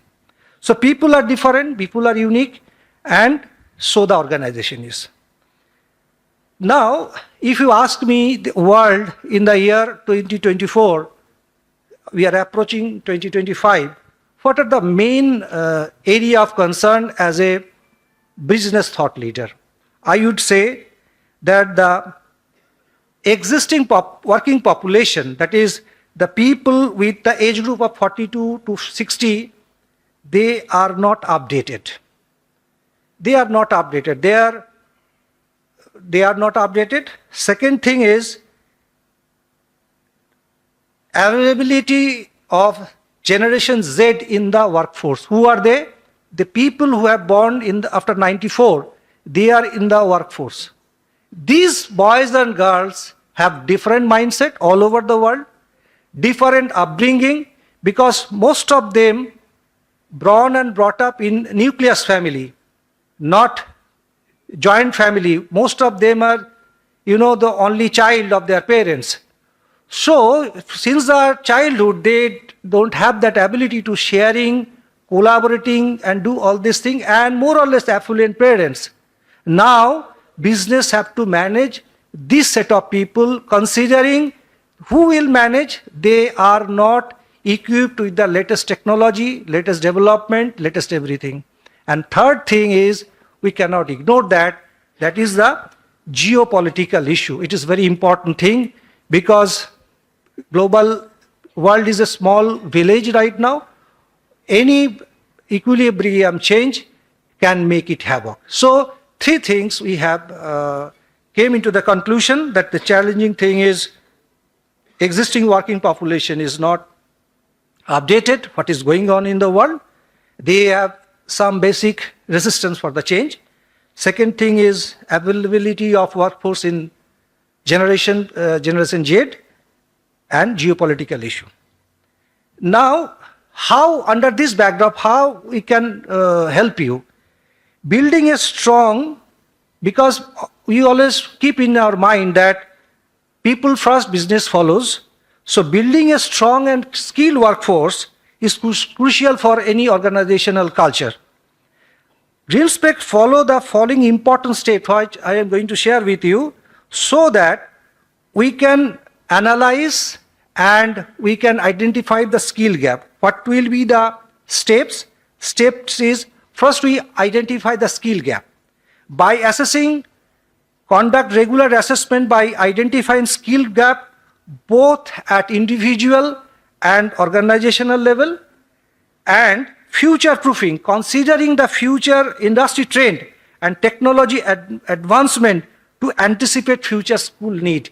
Because we have to, I should not say educate, we have to aware the promoter, the entrepreneur. They are always busy with the production process, product and service, all this thing. We have to focus them, what is the future waiting for is. If we are planning for 2030, so we have to plan it from now. In the fine morning of 2030, if we can plan, but it is impossible to execute for all reason on the very day. So we have to be foolproof. And that future ready concept, it is one of the agenda of GreenSpec. Second thing is development a comprehensive training plan. Tailored training, design a training program, specific role and specific job role.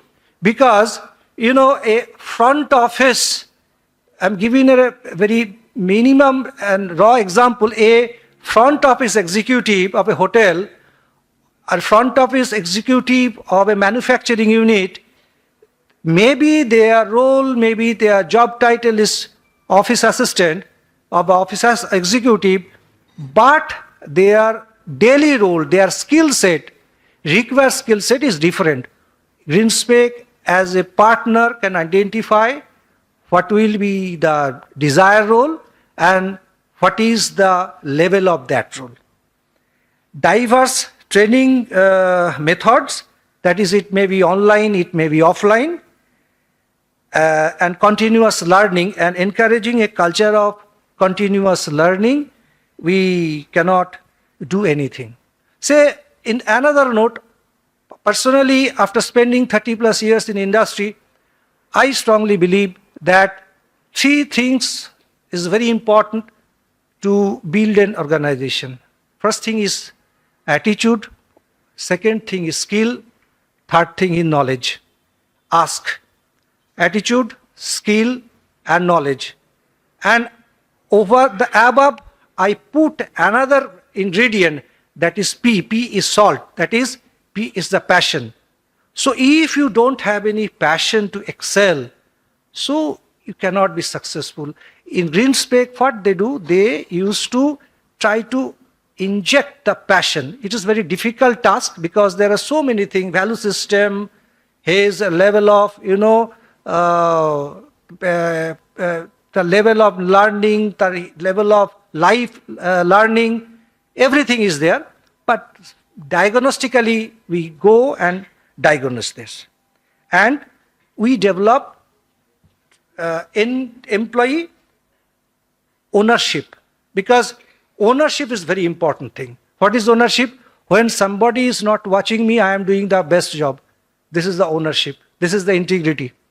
Yes, it can be changed. And all this data, all this information, what I am trying to say since last 5 to 7 or 10 minutes, we will measure and evaluate. Why measure and why evaluate? Because unlike any management consulting firm, GreenSpec not limited his scope of work only to submission of the report. A good report with people who know good English, people who know how to write a report, beautiful presentation and all, and AI is helping like anything, it is not the solve the problem. Execution part is also there. We, after assessment, we diagnose these are the areas organization should focus, and if the organization say, no, these are the areas we are agreed, now you implement it. And this implementation and these, you know, the cycle should be measurable. What I am saying or what is your expectation, it is not always possible to measure, but most of the time it can be measurable. So this is all about GreenSpec. This is all about myself. I have a small team working from Kolkata, but because it is a global village, no boundaries, no nothing. So thank you very much for your kind attention and hearing. We'll be happy to answer if any of the specific question after this session. Once again, I am very confident that INSPEC can elevate your organization from skill crisis to a learning and productive organization. Thank you very much. Thank you so much, sir.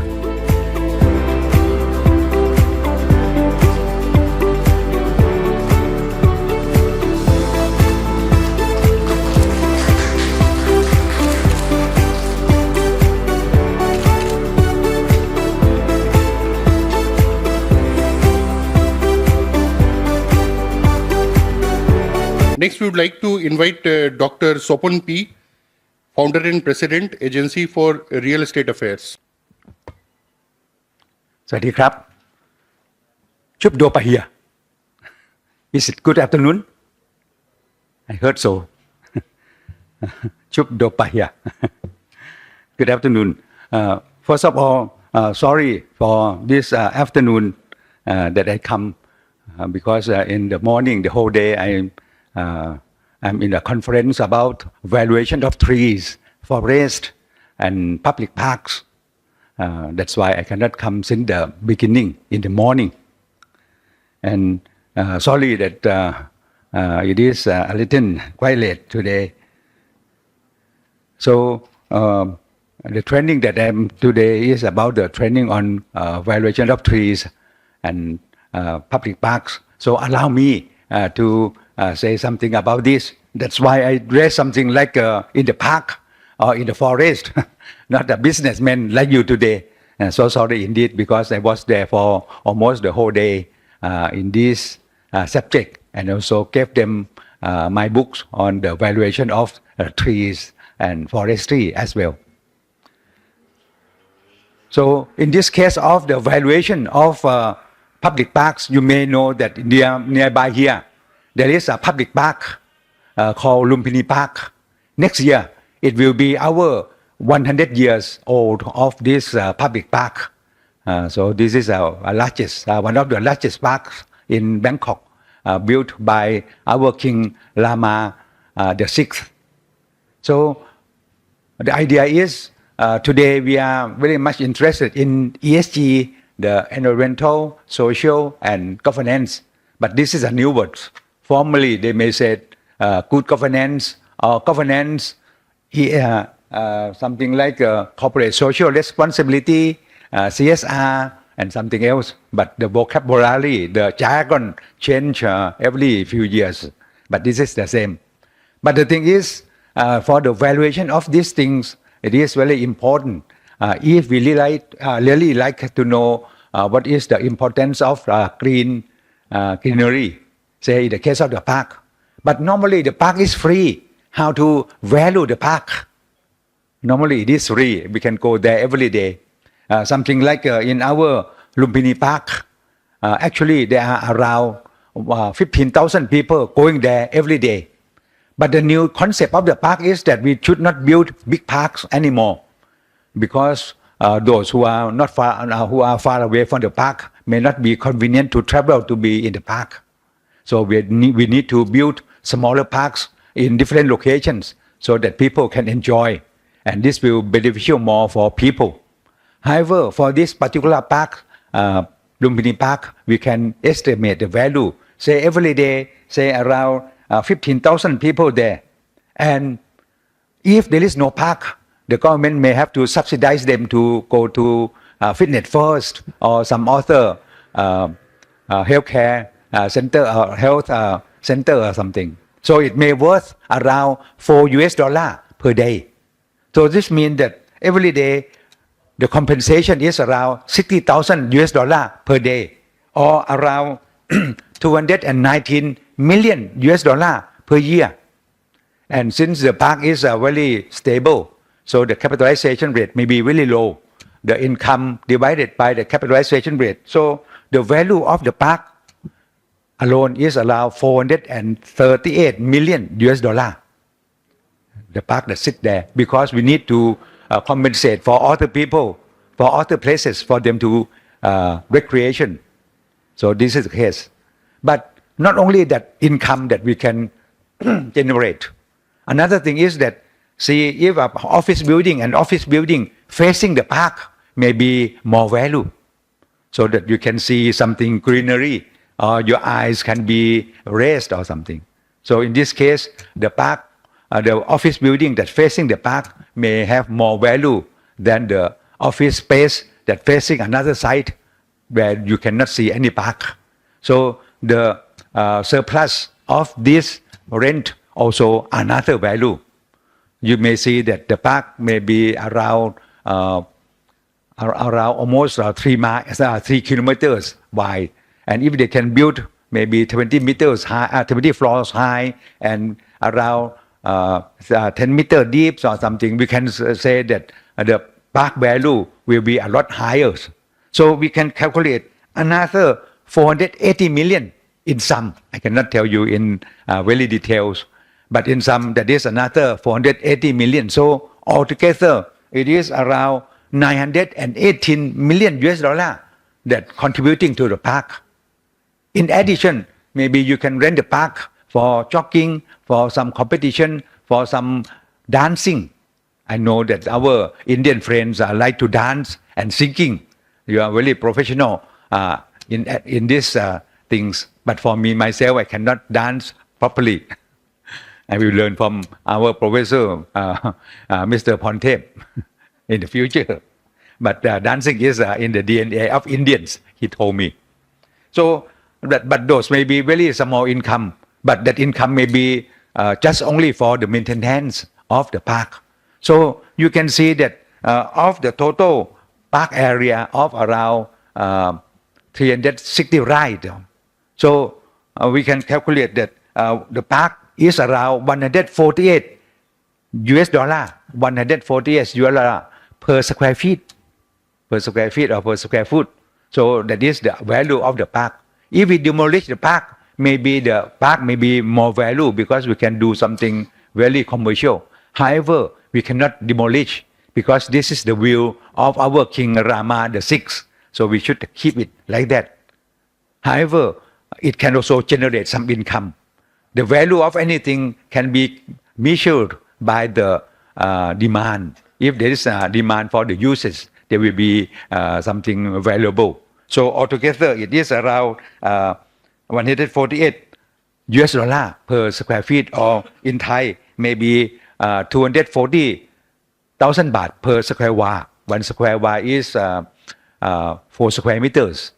And 1 square meters is around 10.8 square feet or something. So that is the value of the park. We should value this thing because we can realize how valuable is the park contributing to the society or the business community in this area. If there is no park in this area, I can say that the rent per square meters or per square feet may be lower than today. So this is some intrinsic value of this park that we can realize. Thank you very much.